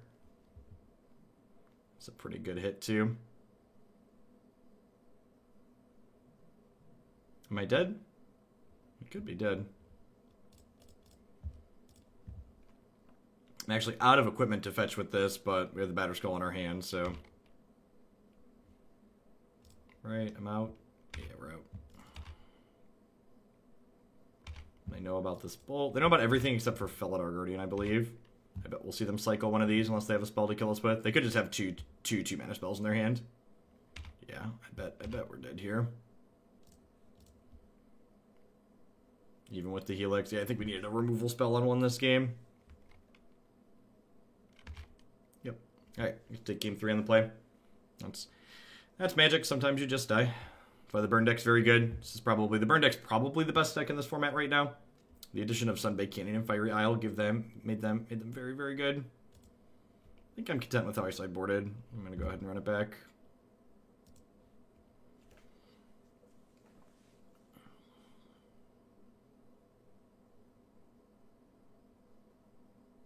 Our best hands in this matchup not only have Helix and Voice and Bolt and stuff like that in them, but they also have Razor Verge Thicket and basic lands and Grove of the Burn Willows as their lands. Our 8 of our 22 lands that just don't hurt us, so we don't give them freebies. Yeah, this hand's pretty reasonable. This land does hurt a little bit, but the rest of the hand's great. To go basic Forest Bird here. They mold to 6.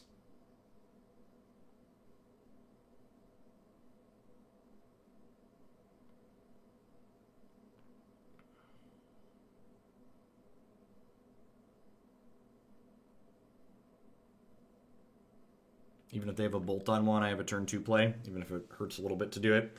If they don't bolt the bird on 1, I'll probably just play Voice plus fetch a Shockland tapped on turn 2, depending on what their hand looks like.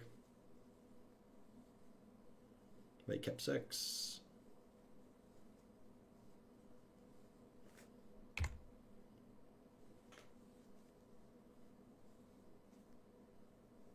this Spendrift Bolt? Yep. It's a good start for us. Yeah. Just Voice, put this into play tapped. Probably getting Sacred Foundry.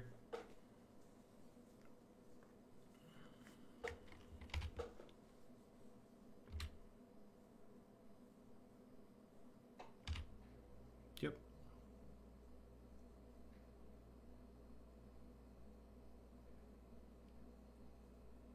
We're looking for Eldritch Evolutions, Lightning Helix, Knight of Autumn at this point. Ways to gain points of life. Searing Blaze my bird. Rude.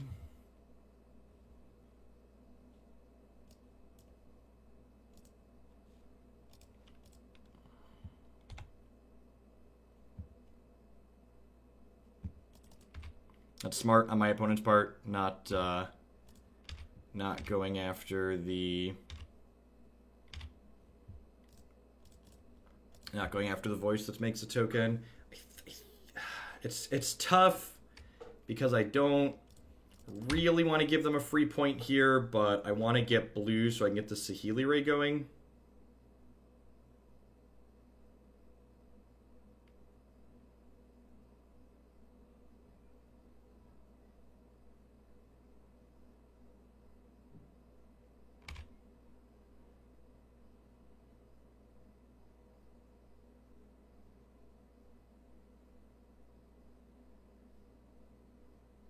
If they have another Searing Blaze or Searing Blood, we could be in a bit of trouble.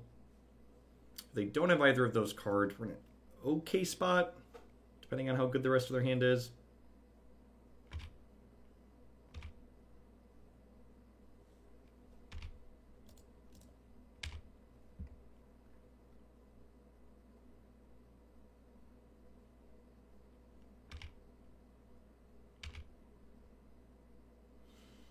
I think I just let this happen.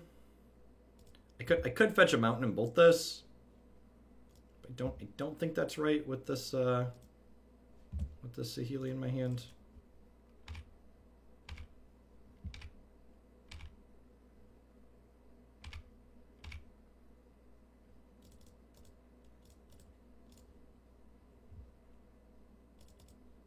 Cat, please. That's not a cat. I'm at 9 and they're drawing a third card, so could just be dead. Helix, Evolution, Knight of Autumn, all excellent pickups here.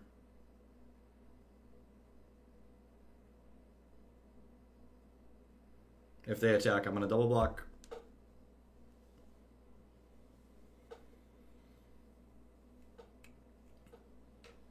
Felidar Guardian, also a good pickup, obviously, because it threatens to kill my opponent.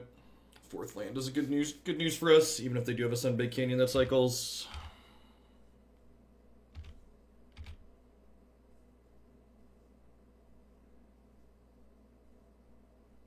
Stoneforge Mystic.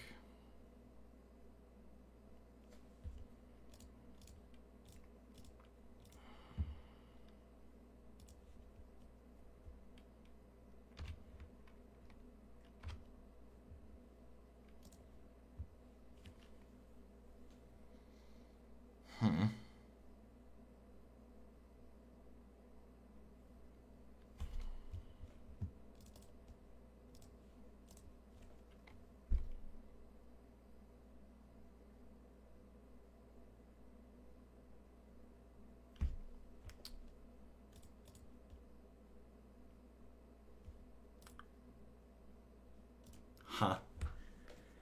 That means I can play and equip Sword next turn, even if they kill Stoneforge.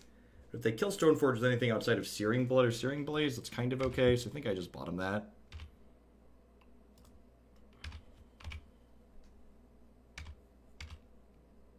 If they play a spell at our end step, that's bad, because it means we're dead on their untap.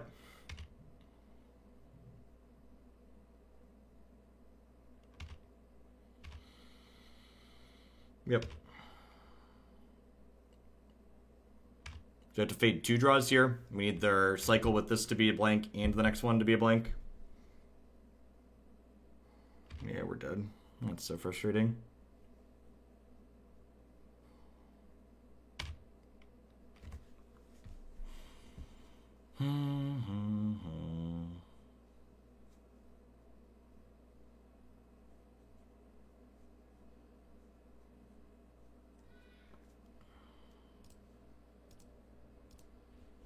Just like 1 turn short, needed a blank. I guess we needed 2 blanks technically. Needed that card in their hand to be a blank in one of these two. Maybe I'm supposed to mulligan this hand Ended up going down to -1. I don't think I could have saved any. I don't think I could have saved 2 points at any point. I could have skipped a fetch land. I think my only decisions there were I could have not kept my opening hand. I think my opening hand was fine, just like any cat or any cat. Like we had 4 cats, 2 evolutions, 3 helixes, 2 Knights of Autumn. So we had like 11 really good draws that just like wrap the game up at any point, or like give us enough time to guarantee to wrap the game up. So I'm actually gonna go ahead and sign off for the day. All right, so we're back for the 7th match here. We are dead for top 8 contention, as I mentioned at the end of the burn video, but the prize in this go down to top 64, so probably going to play until we take 4 losses, which likely means we're going to play all the rounds. Hopefully we finish 7-2 and get top 16 and get some amount of play points and stuff for that. Some treasure chesties, all that jazz. This hand's okay. It's got Bird and Stoneforge. It's got Oath of Nissa's kind of like a wild card. Could be anything.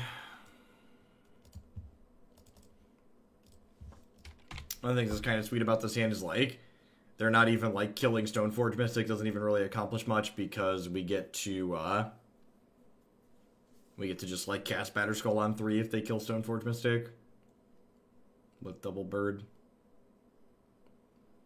Hopefully, whatever we're playing against, that's good against.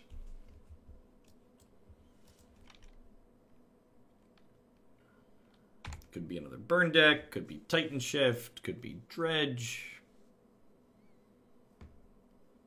Could be a Brew.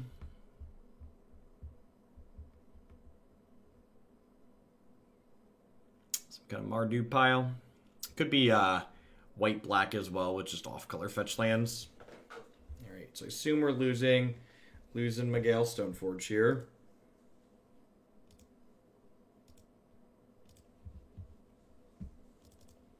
Unsurprising. Let's play this Oath out. Now, one of the things I do like about this deck is that in these discard matchups, we just have a lot of really live top decks. So like we have like even Felidar Guardian, especially when we have Oath in play, like Felidar resets the Oath. We have the Seasoned Pyromancers that are good. We have Stoneforge Mystics. Got a lot of things that generate a reasonable amount of value. Bauble likely implies that they're playing Mardu Shadow, which makes Grove of the Burn Willows a little bit more valuable. We passed one of those in the Oath. I think even if I knew they were playing Shadow, I'd probably take the Voice there rather than the Grove. I don't know, it's close. They do have non-Shadow threats as well. Man, 1 Grove of the Burn Willows, please.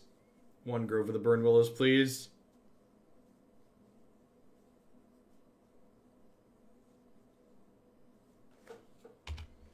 The Shadow's a 1/1. Rats. So I guess we're doing this and then playing this tapped and passing, I think. I don't really want to attack them and help them grow the Shadow, so I'm just going to pass for now.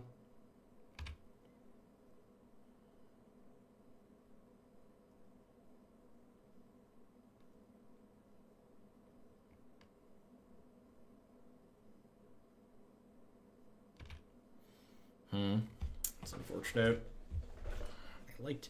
I liked my spell.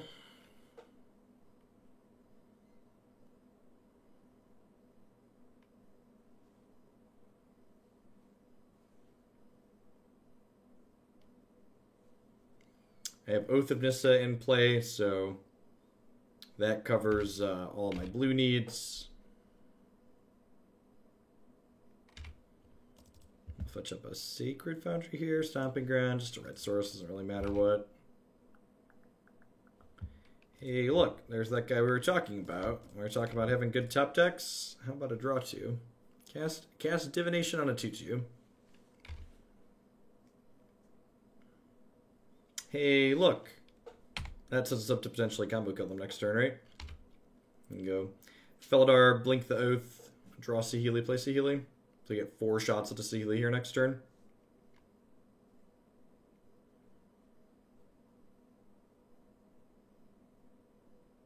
So they can crank this Death Shadow up to a 3/3 here.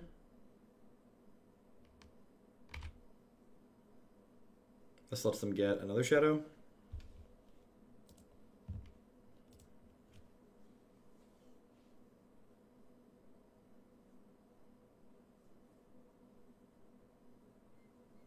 Wonder if they have some kind of utility threat here.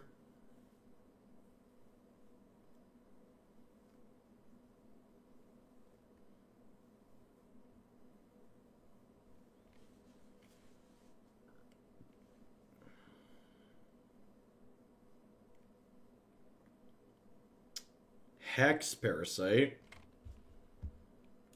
That lets them grow Shadow at will, right? Yeah, they can just pay 2 as much as they want. It's kind of scary. Also, it also kills my Saheeli, notably when they have mana up. As long as they have a 1 mana up, that can kill my Saheeli. So we get 4 shots here to Saheeli. That's the first swing and a miss. Now, there's a chance that they sack this Ranger Captain in response to the Felidar trigger, or response to the Oath trigger. But if they don't sack it in response to this, yeah, they don't have priority now. So after my spell resolves, they don't have priority to do this. So I just get to do this and kill them.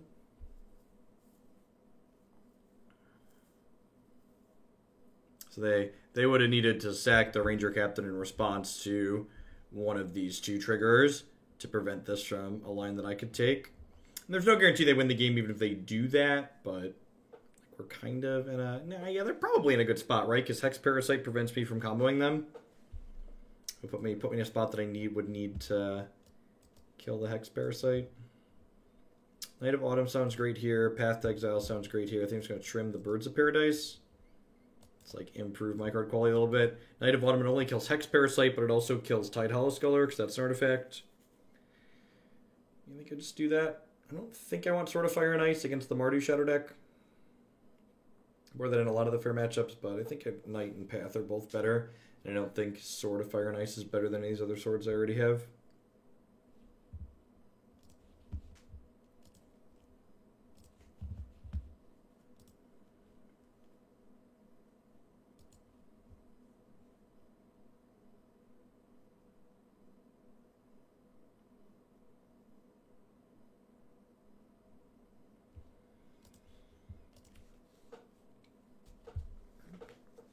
Pretty easy mulligan here.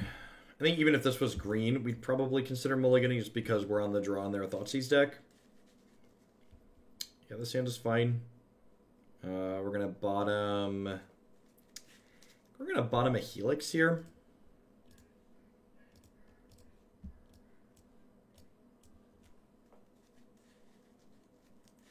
Saheeli Ray and Pyromancer are like a soft combo. Maybe I'm supposed to keep the second removal spell just for redundancy against their discard deck. I could see that. Put up mulligan to 6, it looks like.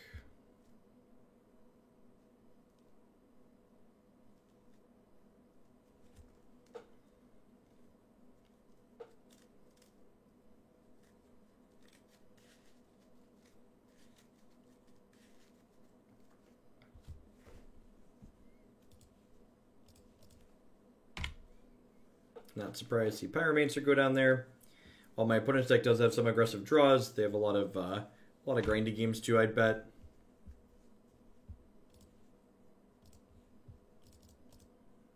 A good pickup.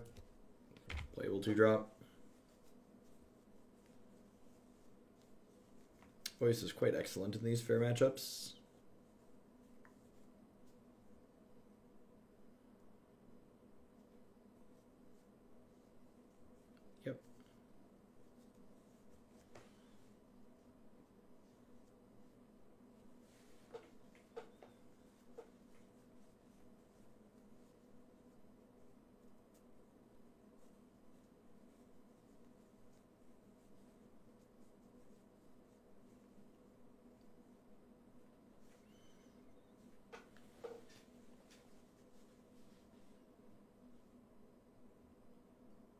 All right, what do you got?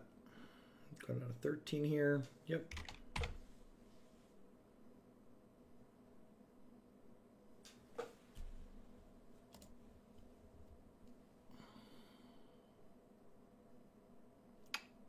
Yikes.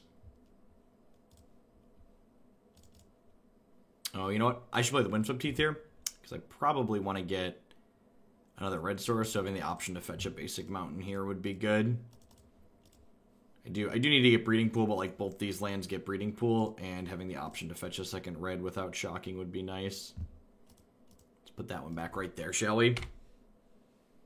Just put that one right back where we got it from.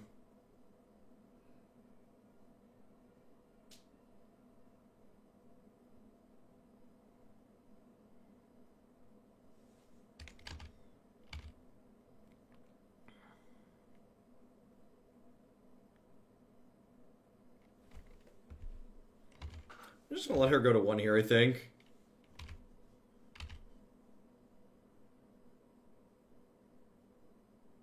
If they have a bolt, they're going to get to bolt her when we try to combo anyways. So I might as well just let her go to 1.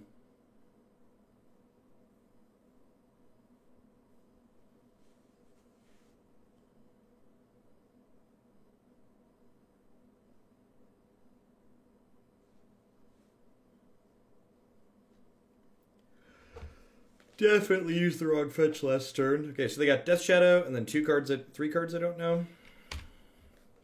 You can see here, we very cleverly left the cat on top of our deck, so that way it couldn't be thought seized.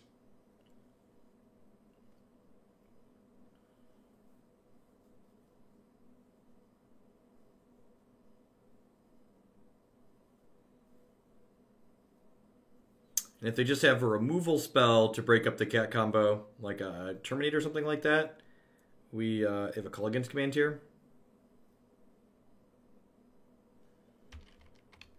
Yeah, it's a little unfortunate.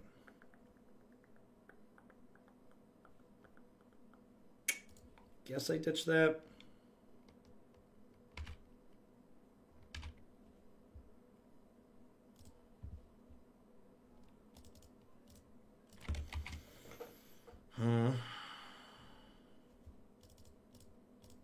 Just cycling this.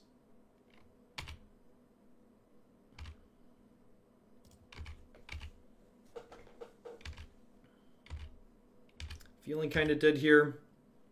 They've got Shadow in their hand that we know about.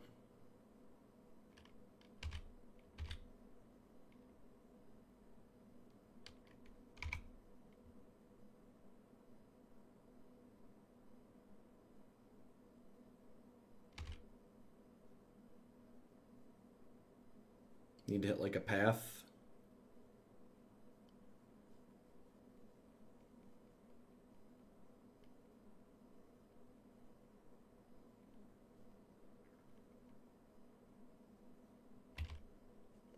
Yikes.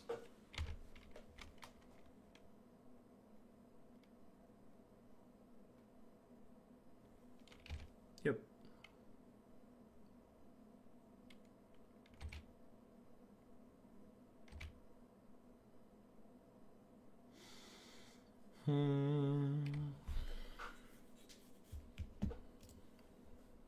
Alright. And the fact that I can't fetch a basic mountain here is going to cost me 2 life because I want another red source. So that way... I want another red source. That way if I draw any untapped land for next turn, I can flash back the Pyromancer, make some tokens.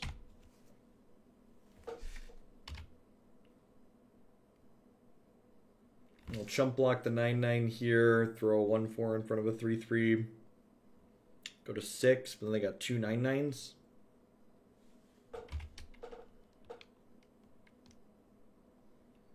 Get some random Saheeli off the top. Let's just do it, huh? Maybe they'll be afraid of random Saheeli off the top, and they'll sack Ranger Captain Eos, and that'll give us enough time to like jump our way into something meaningful between the Pyromancer tokens and the voice token. It's a draw number of cards here, though. They have 3 silent clearings to cash in. We're dead to Temur Battle Rage at any point here, obviously, but, you know, when aren't we dead to Temur Battle Rage? I'd be at 11 if I had used my fetch lands better earlier this game. You shouldn't even attack with this, right? Like...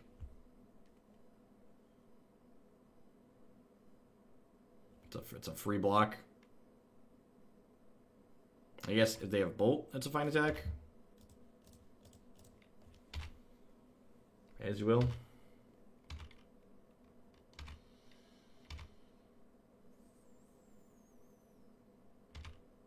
Okay.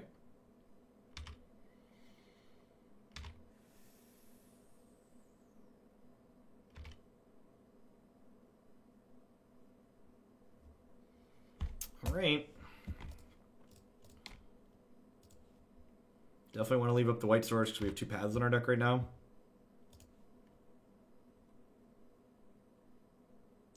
Ha!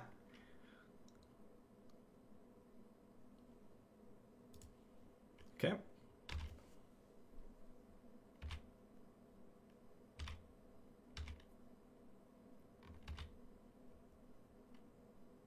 Well, if they don't hit a TBR, we've got blockers for a long while here.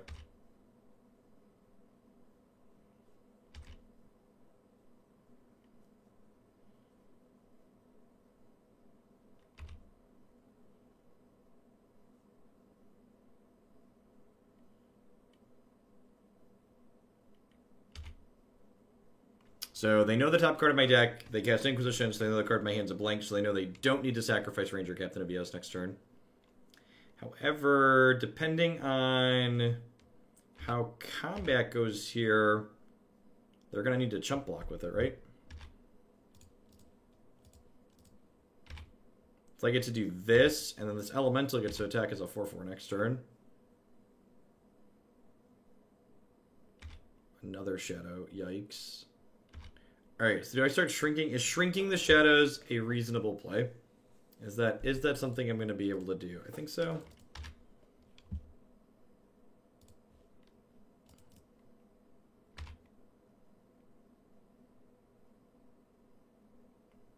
That's another brick. Alright, so... they can fetch shock with this, which makes all their shadows lethal yet again.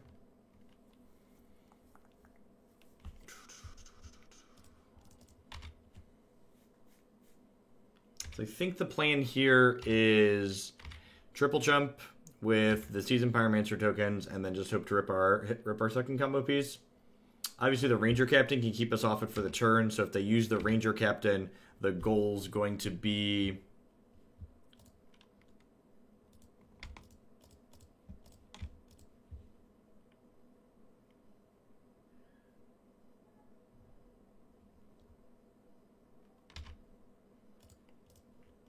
So it's also worth noting here that if I was +2 life from fetching better earlier in this game, I would have been able to take a hit from one of these, which would have been fine for us. Temur Battle Rage is lethal. Yep. Never not dead to Temur Battle Rage. Just how it goes.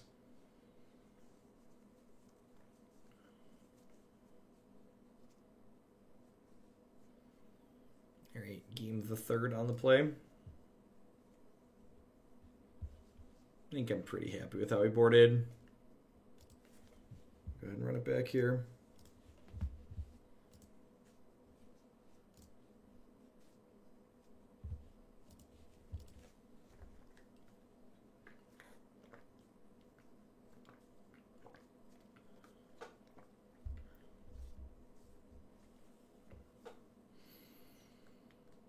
I would love to play first. Thank you for asking. This is not a particularly good hand. Just kind of slow and clunky. Double equipment really sucks. This is not a keepable hand either.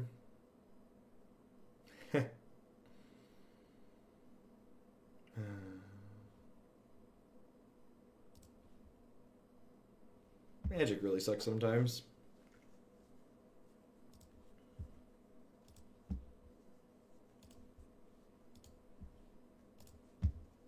At least we're already dead and out of contention, I guess. Yeah. Yeah, I like playing this style of deck. It's just playing modern stuff.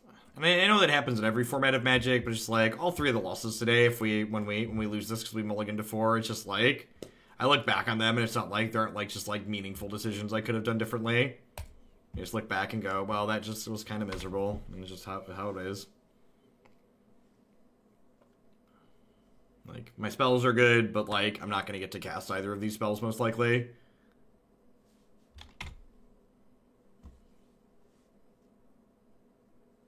The first hand obviously had lands and spells, and, like, I maybe could have kept it, but I'm pretty confident that that was a good mulligan.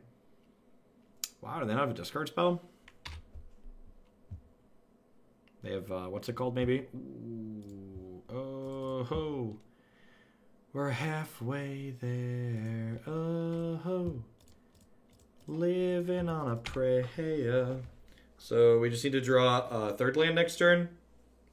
If we can curve like Saheeli into Pyromancer, get the copy Pyromancer down maybe. God bless the London Mulligan. To kind of play Magic.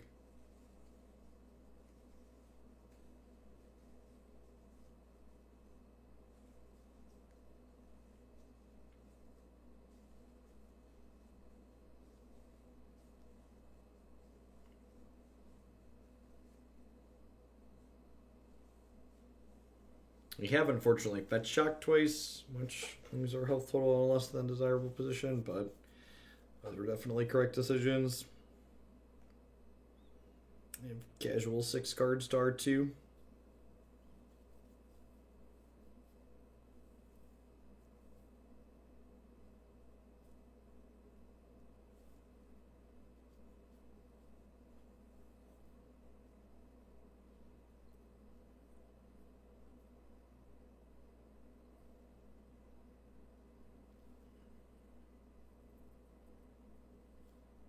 Oh, they just have nothing? So you're telling me we would have been in a good spot if we'd have drawn a land instead of a 4-drop?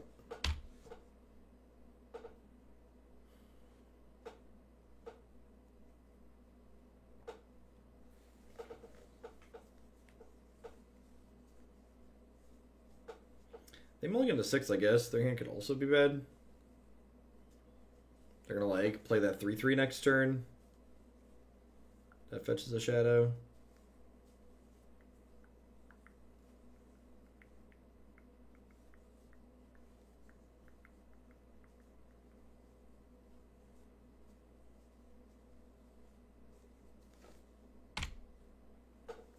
Sacred Foundry puts them to 15.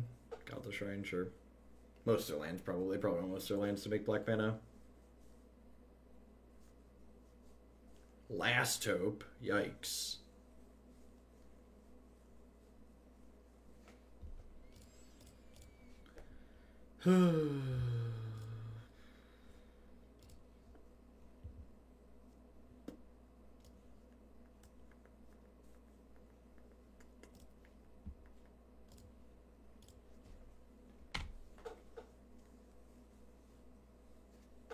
Last Hope is pretty good against our hand.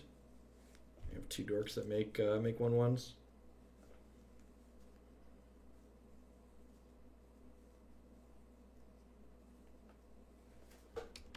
They didn't fetch Shock. They fetched 2 of these Shock lands tapped, so I'm assuming they have... What's the word I'm searching for? I'm assuming...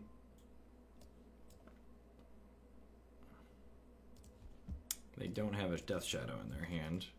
Probably a safe assumption. Okay. I wonder if their deck plays sweepers. I bet they have at least 1 sweeper post board. If they hit a sweeper here, they get to sweep, and then Liliana Last Hope kills the Voice of Resurgence token.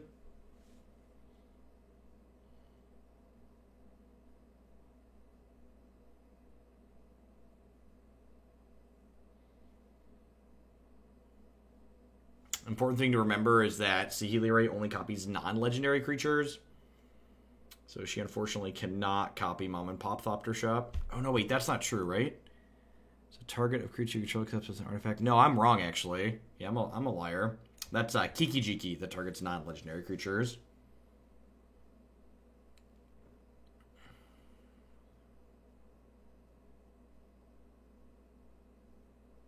Plague Engineer, sure. I'm just gonna name Thopter, yep.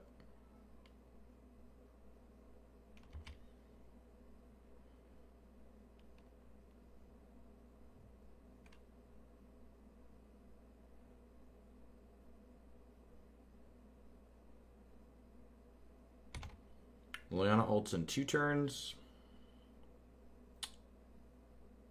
It's a path. I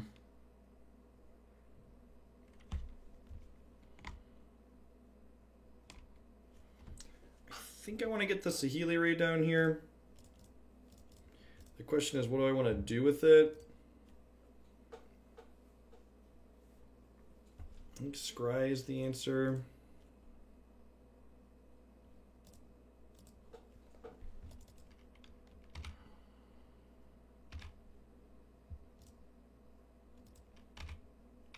I'm going to go ahead and ship this at her. If they want to trade here, I'm okay with that. Because if these trade, I can then... you know what? Actually, I should have attacked first. Because attacking first meant I could have Saheeli Ray copied Pia to make 2 Thopters post-combat, potentially.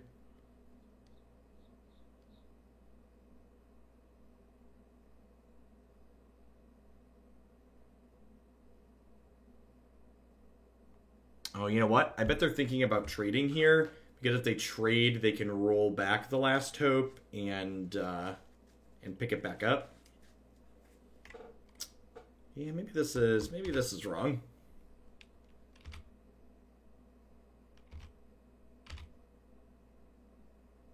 Maybe I'm supposed to just path that.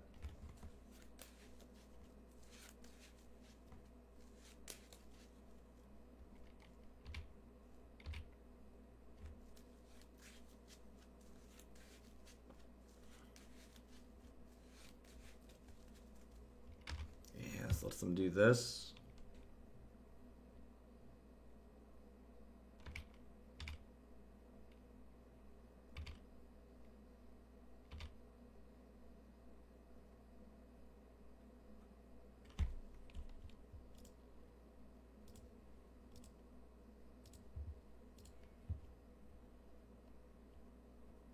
I think not pathing that other thing last turn was wrong.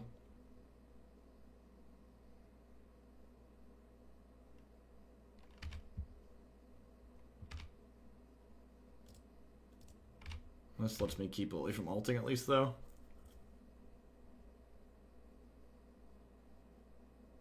Wow, do they have a removal spell? Holy crap. Well,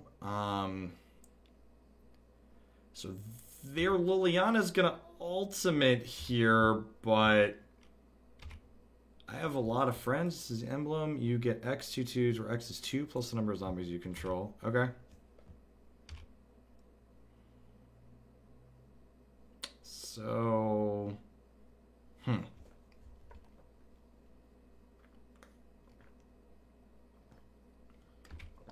They're at 12, and Saheeli can copy a token this turn. If they don't have a sweeper, we might get away. We might steal this.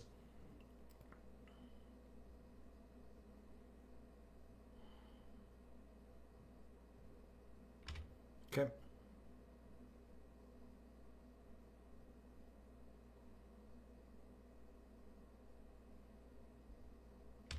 Okay.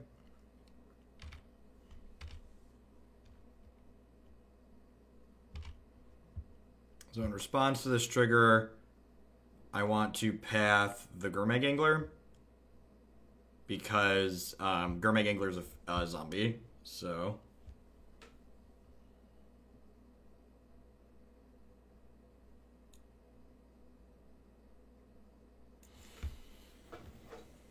oh, that sucks.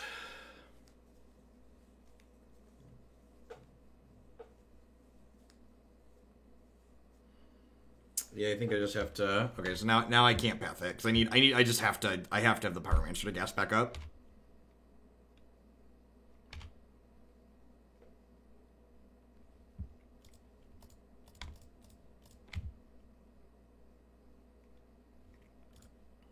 Well.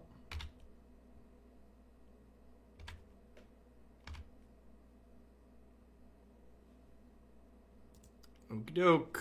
If they're on nothing, we can plunk them next turn.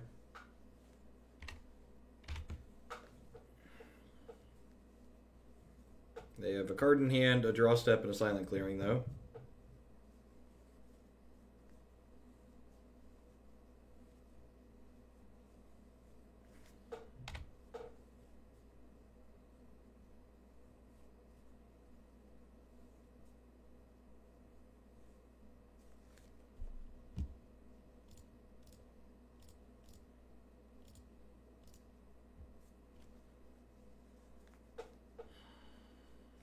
What if I do this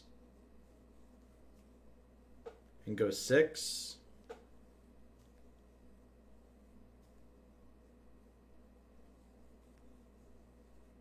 think I like that.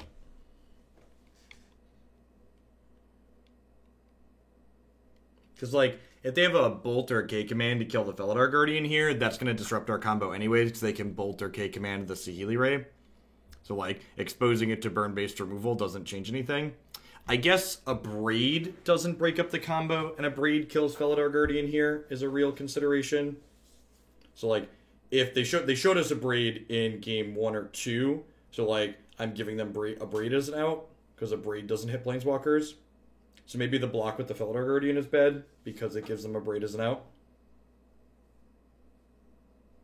Yeah, that could be the case. Cycle and brick, cycle and brick, cycle and brick.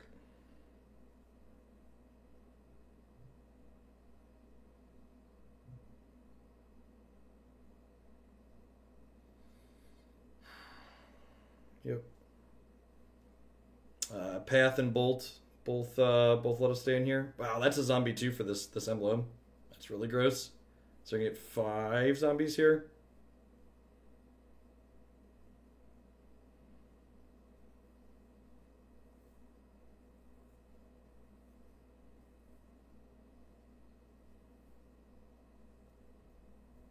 Yeah, I could have been more aggressive about killing the when I didn't path their plague engineer and let the Liliana tick up. That's probably a mistake.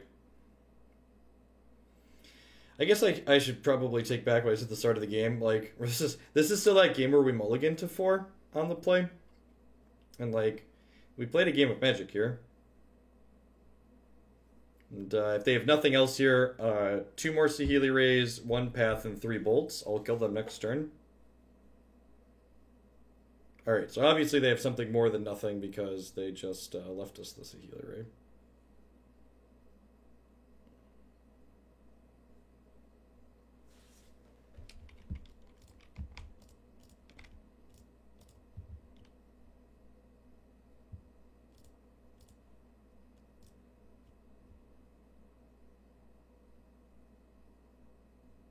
Dismembered. Yep.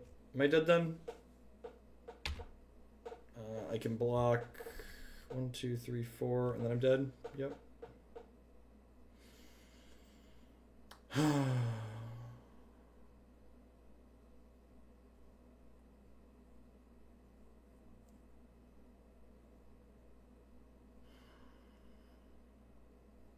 Yeah. Yeah, I guess I should have been more aggressive when pressuring the Liliana earlier. If they hadn't hit this emblem. I guess the whole game's just different, because like the only reason I'm kind of in this game is because they gave me extra elemental tokens trying to protect their Liliana. So like if they don't give me extra tokens, they if I'm more aggressive with Liliana, they don't give me extra tokens, so like the whole resource setup ends up different, so maybe the Gurmag Angler's better then, but yeah, it's close. It's a close game considering it started down 3 cards. Alright. Probably play the next one. I feel like I'm pretty pot committed to the tournament at this point. I'll probably play at least one more. That's it for that one. Alright. 4 and 3, sadly. Top 64 gets prizes. I think we'll be able to squeak into top 64 if we finish 6 and 3. Some of the 6 and 3s will top 64. I am really unlucky, so I'm sure our tiebreakers are bad. We'll see. Actually, I could probably dip back out and look. Let's dip back out and look, shall we? Once this unlocks.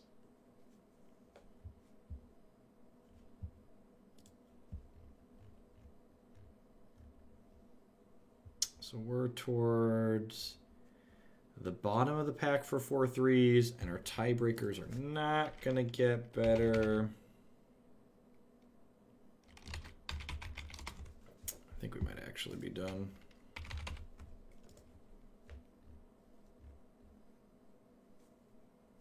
Half the 6-3 players are going to make it about. There's 832, about half of them. I guess some people drop too. Yeah, we'll keep playing. Find out how lucky we are. On the draw, I'm going to keep this on the draw.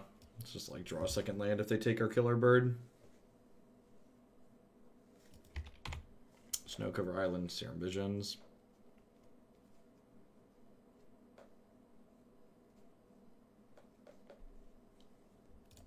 Sweet.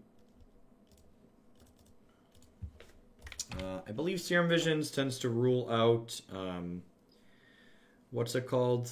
The Wurza deck usually doesn't play. Shimmer of Possibilities.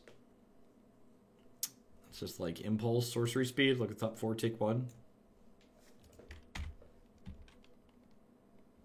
Probably some kind of combo deck. Felidar Guardian's a good draw.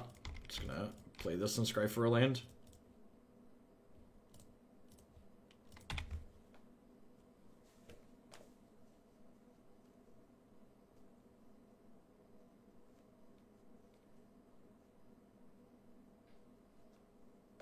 Transmute Teleria West. Living End? Oh, they're playing Twiddlestorm. That's what it is. Okay. Shimmer's an interesting one in Twiddlestorm. So they're dead.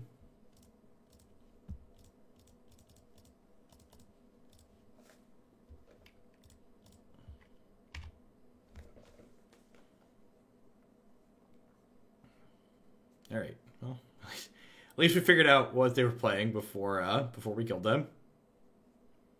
And Twin You. Okay, so Sword of Fire and Ice is better than Sword of Light and Shadow.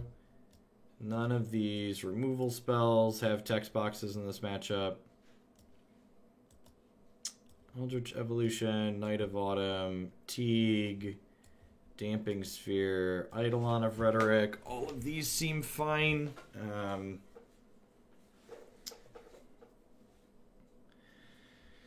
Voice of Resurgence doesn't really have a text box. What's better here, Voice or Stoneforge? I guess Voice leaves something behind. When we Eldritch Evolution Voice into Teague or Eidolon, it leaves more pressure behind, which is meaningful.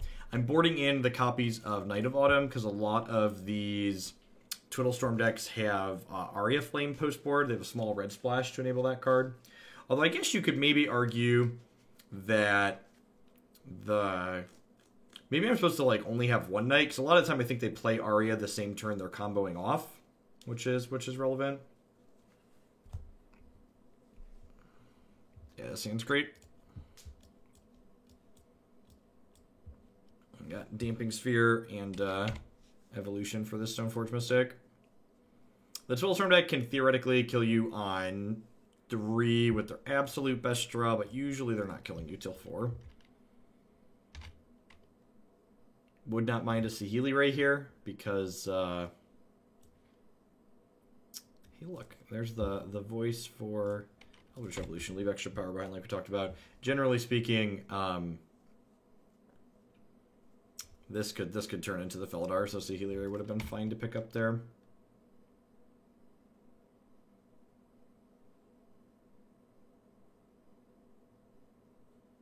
Teague. I'm just gonna go ahead and play Damping Sphere here.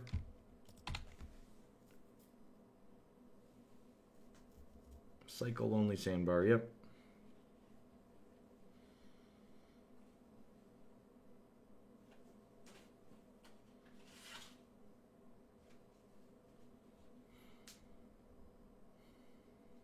Now, when they splice onto Arcane, it doesn't increase the converted mana cost of spells. So the only thing Teague helps with, unfortunately, is stopping them from using Past in Flames, but that's fine as well. Okay, so definitely want to play a white card here.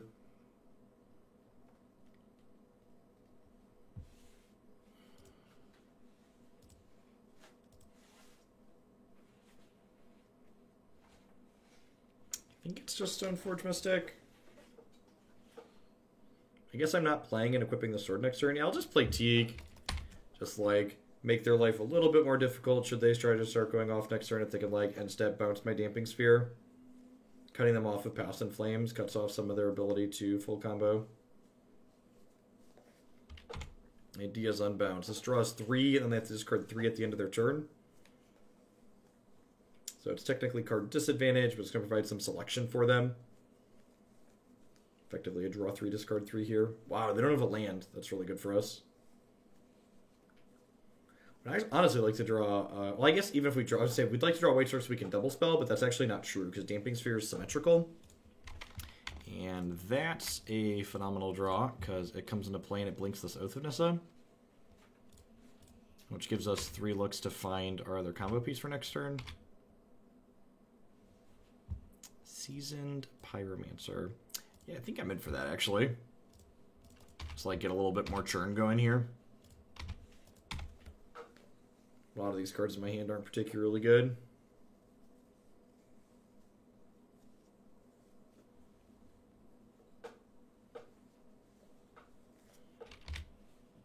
So I can cast 2 1-mana cantrips here.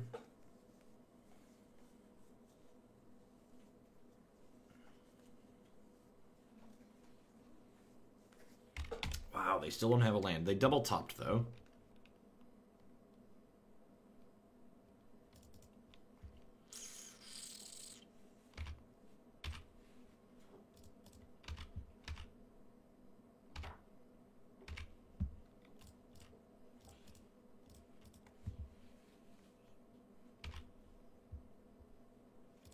We drew the sword I wanted to draw anyway, so we'll ditch the Stoneforge Mystic here. Can't play the voice because they could end step bounce this Damping Sphere and untap and kill us. I can't play the voice because Damping Sphere is symmetrical. Is this going to fetch a yeah, that's a bounce spell.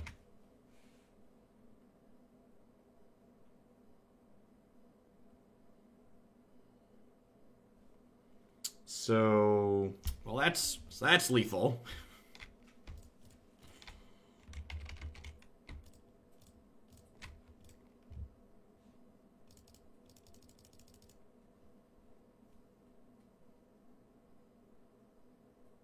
Twin you. Yeah, that's a good highlight of like these. So at the core, this is like a fair Naya creature deck, and like your Naya creature decks just have a real hard time beating these combo decks a lot of the time, and this gives us a good way to punk them out. So, all right, we're 5-3. We'll play one more and see if we can sneak in the top 64 in breakers. All right, we're 83 going into this round. We have to sneak. We have to gain 19 spots with a win, which is improbable but not impossible. So let's give it the old college best here for one more match. I'm pretty happy with this list overall. I like a lot of the things that it's doing. Feels like a deck I could work on some more in the format. I think I want a little bit more respect for Burn. I think I want a 4th Helix over the 3rd Bolt. I think I want a 3rd Knight of Autumn in the sideboard. I think if you see one of those cards, you're probably a favorite against Burn with most reasonable hands.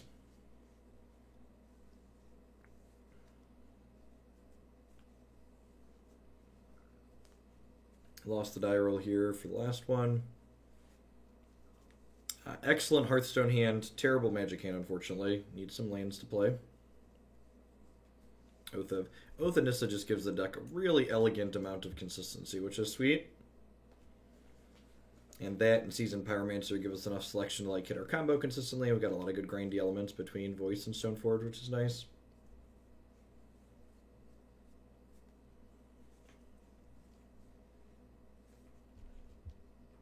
The 5-3s this round go from 50 down to 95, so it's 45 of us. So about half of those are going to pop off, so about 20, so maybe. Our breakers are kind of bad. This sorts by breakers, so if I have 3 start up here and I'm 83, so there's a number of us that are not going to make it. Wait, are you live?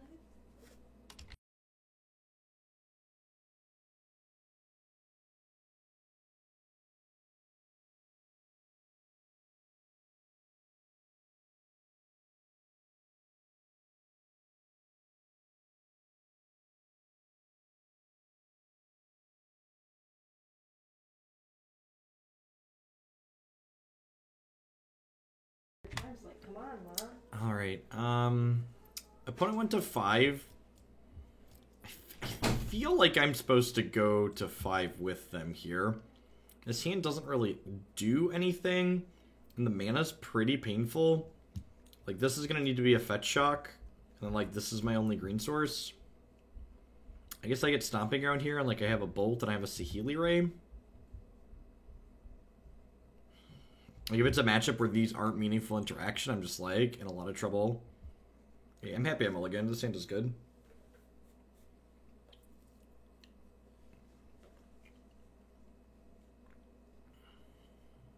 I think we throw back a Bird and a Pyromancer here.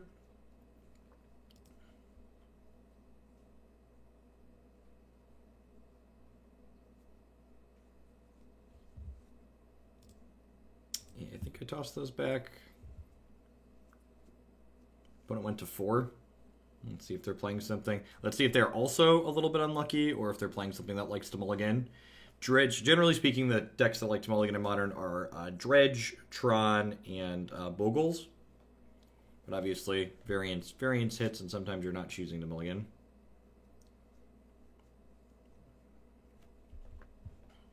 Okay.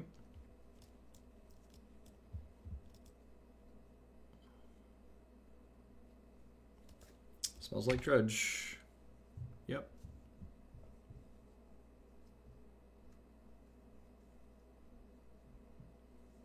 So I'm going to go ahead and lead on Temple Garden Bird's Paradise here. They hit a Stinkweed Imp there, which is a little scary. We've got a few looks at trying to find a Saheeli though.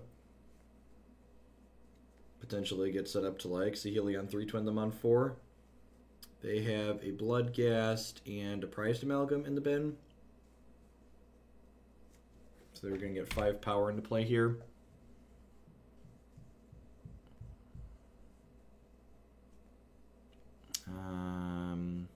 Even if they have Cathartic Reunion, they can't cast it here. But they're fetching right away, which implies they're doing something. They have like Tormenting Voice maybe.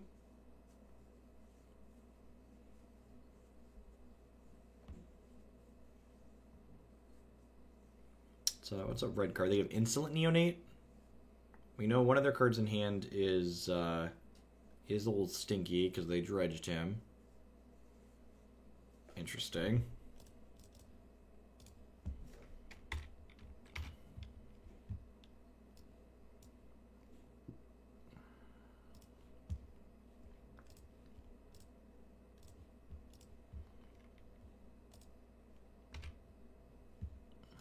Alright, well. I guess we'll put this into play and pass. They notably don't have double red yet, so they can't Conflagrate. Wonder if we'll see them dredge Loam. It's fewer looks, but it lets them establish their mana. They dredge Stinkweed Imp, sure. Oh, do they have Cathartic Reunion and they just didn't realize? Okay, yeah, so they just messed up. They had Cathartic Reunion and they didn't realize they couldn't, they didn't realize they didn't have 2 cards in hand last turn. So they shocked in expecting to get to do it, and then I think we're dead here. We're going to have turn 4 kill most likely, but it looks like they're going to kill us on their turn 4. Because we're getting back 2 Prized Amalgams here. We're taking 5. They currently have 3 cards in their hand. I guess they can't Conflagrate us yet, so I'm going to 7.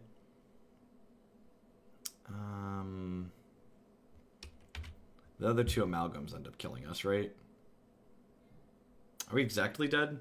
Because I can block 2. So I can go Felidar, blink the bird, go block. I take 5, 3, 4, 5, 6, 7. Yeah, so the fact that I shocked this on 1 instead of fetching basic force, it would mean I'd have to have... Daddy, What's up, bud? I need a volleyball. Okay, you can have the box. Baby. Can I see the box? But daddy call. Can I have that one? Are my cards in here? Daddy call, get daddy call. Okay, do you want this box? I need a daddy call. Give me a call. One call.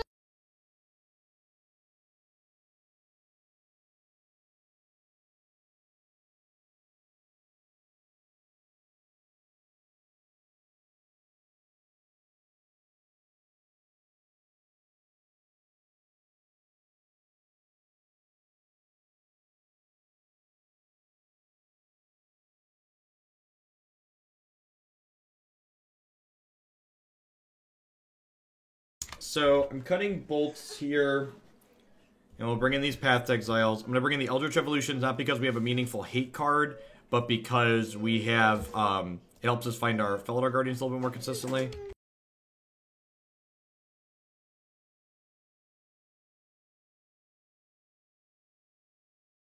Helix can, like, help us fog for a turn, so I think Helix is better than Bolt because it gives us 3 points of life, which is nice.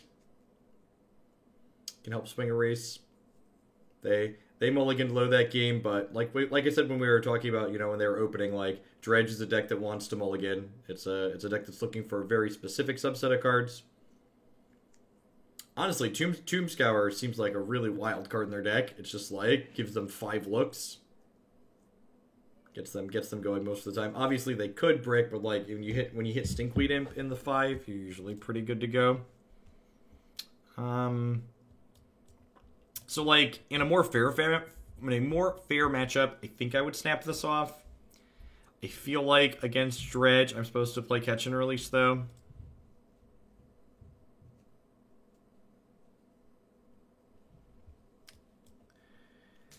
I can't cast this. Does having access to Batterskull buy me enough time? Because I need like a red source or blue source and a Felidar Guardian. Like maybe Path plus Batterskull buys me enough to get there. Let's give it a try. I think at 7 I would probably throw this back, but I think at 6 we're gonna give it a go. Well, the opponent's deck does have some really explosive draws. Putting Batterskull into play quickly is going to be a way to stall a lot of life a lot of time, I think.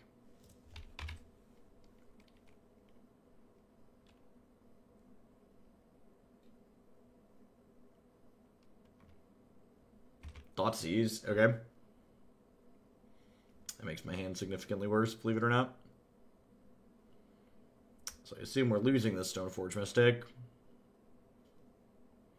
And this is why Thoughtseize, cards like Thoughtseize and Assassin's Trophy are really good out of the Dredge sideboard, because they, what's the word that I'm searching for? They're taking my combo piece, sure. They are good even when your opponent doesn't draw their graveyard hate. Alright, if we get to get a Batterskull into play and strap a Sword of Fire and Ice to it, we could have a real shot here.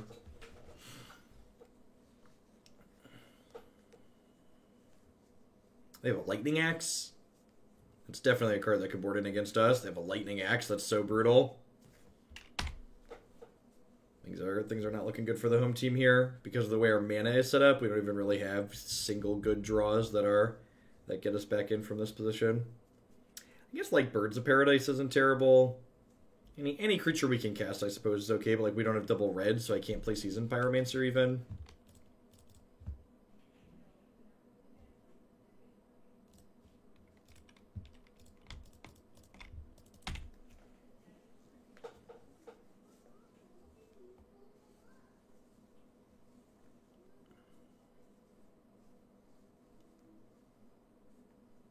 So if they have a Cathartic Reunion or another way to draw cards, we're probably just going to die here.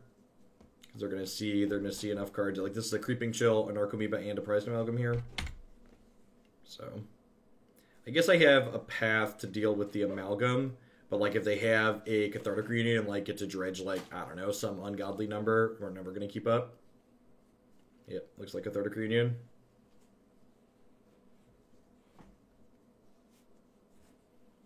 Double Creeping Chill.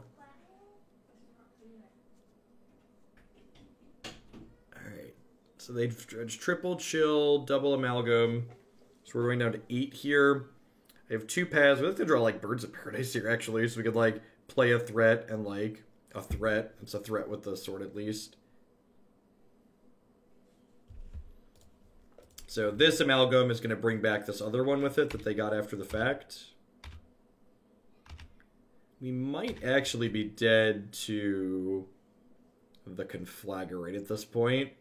So even if I path these, they dredge loam, they loam up to 6, they play a land that puts them down to 5.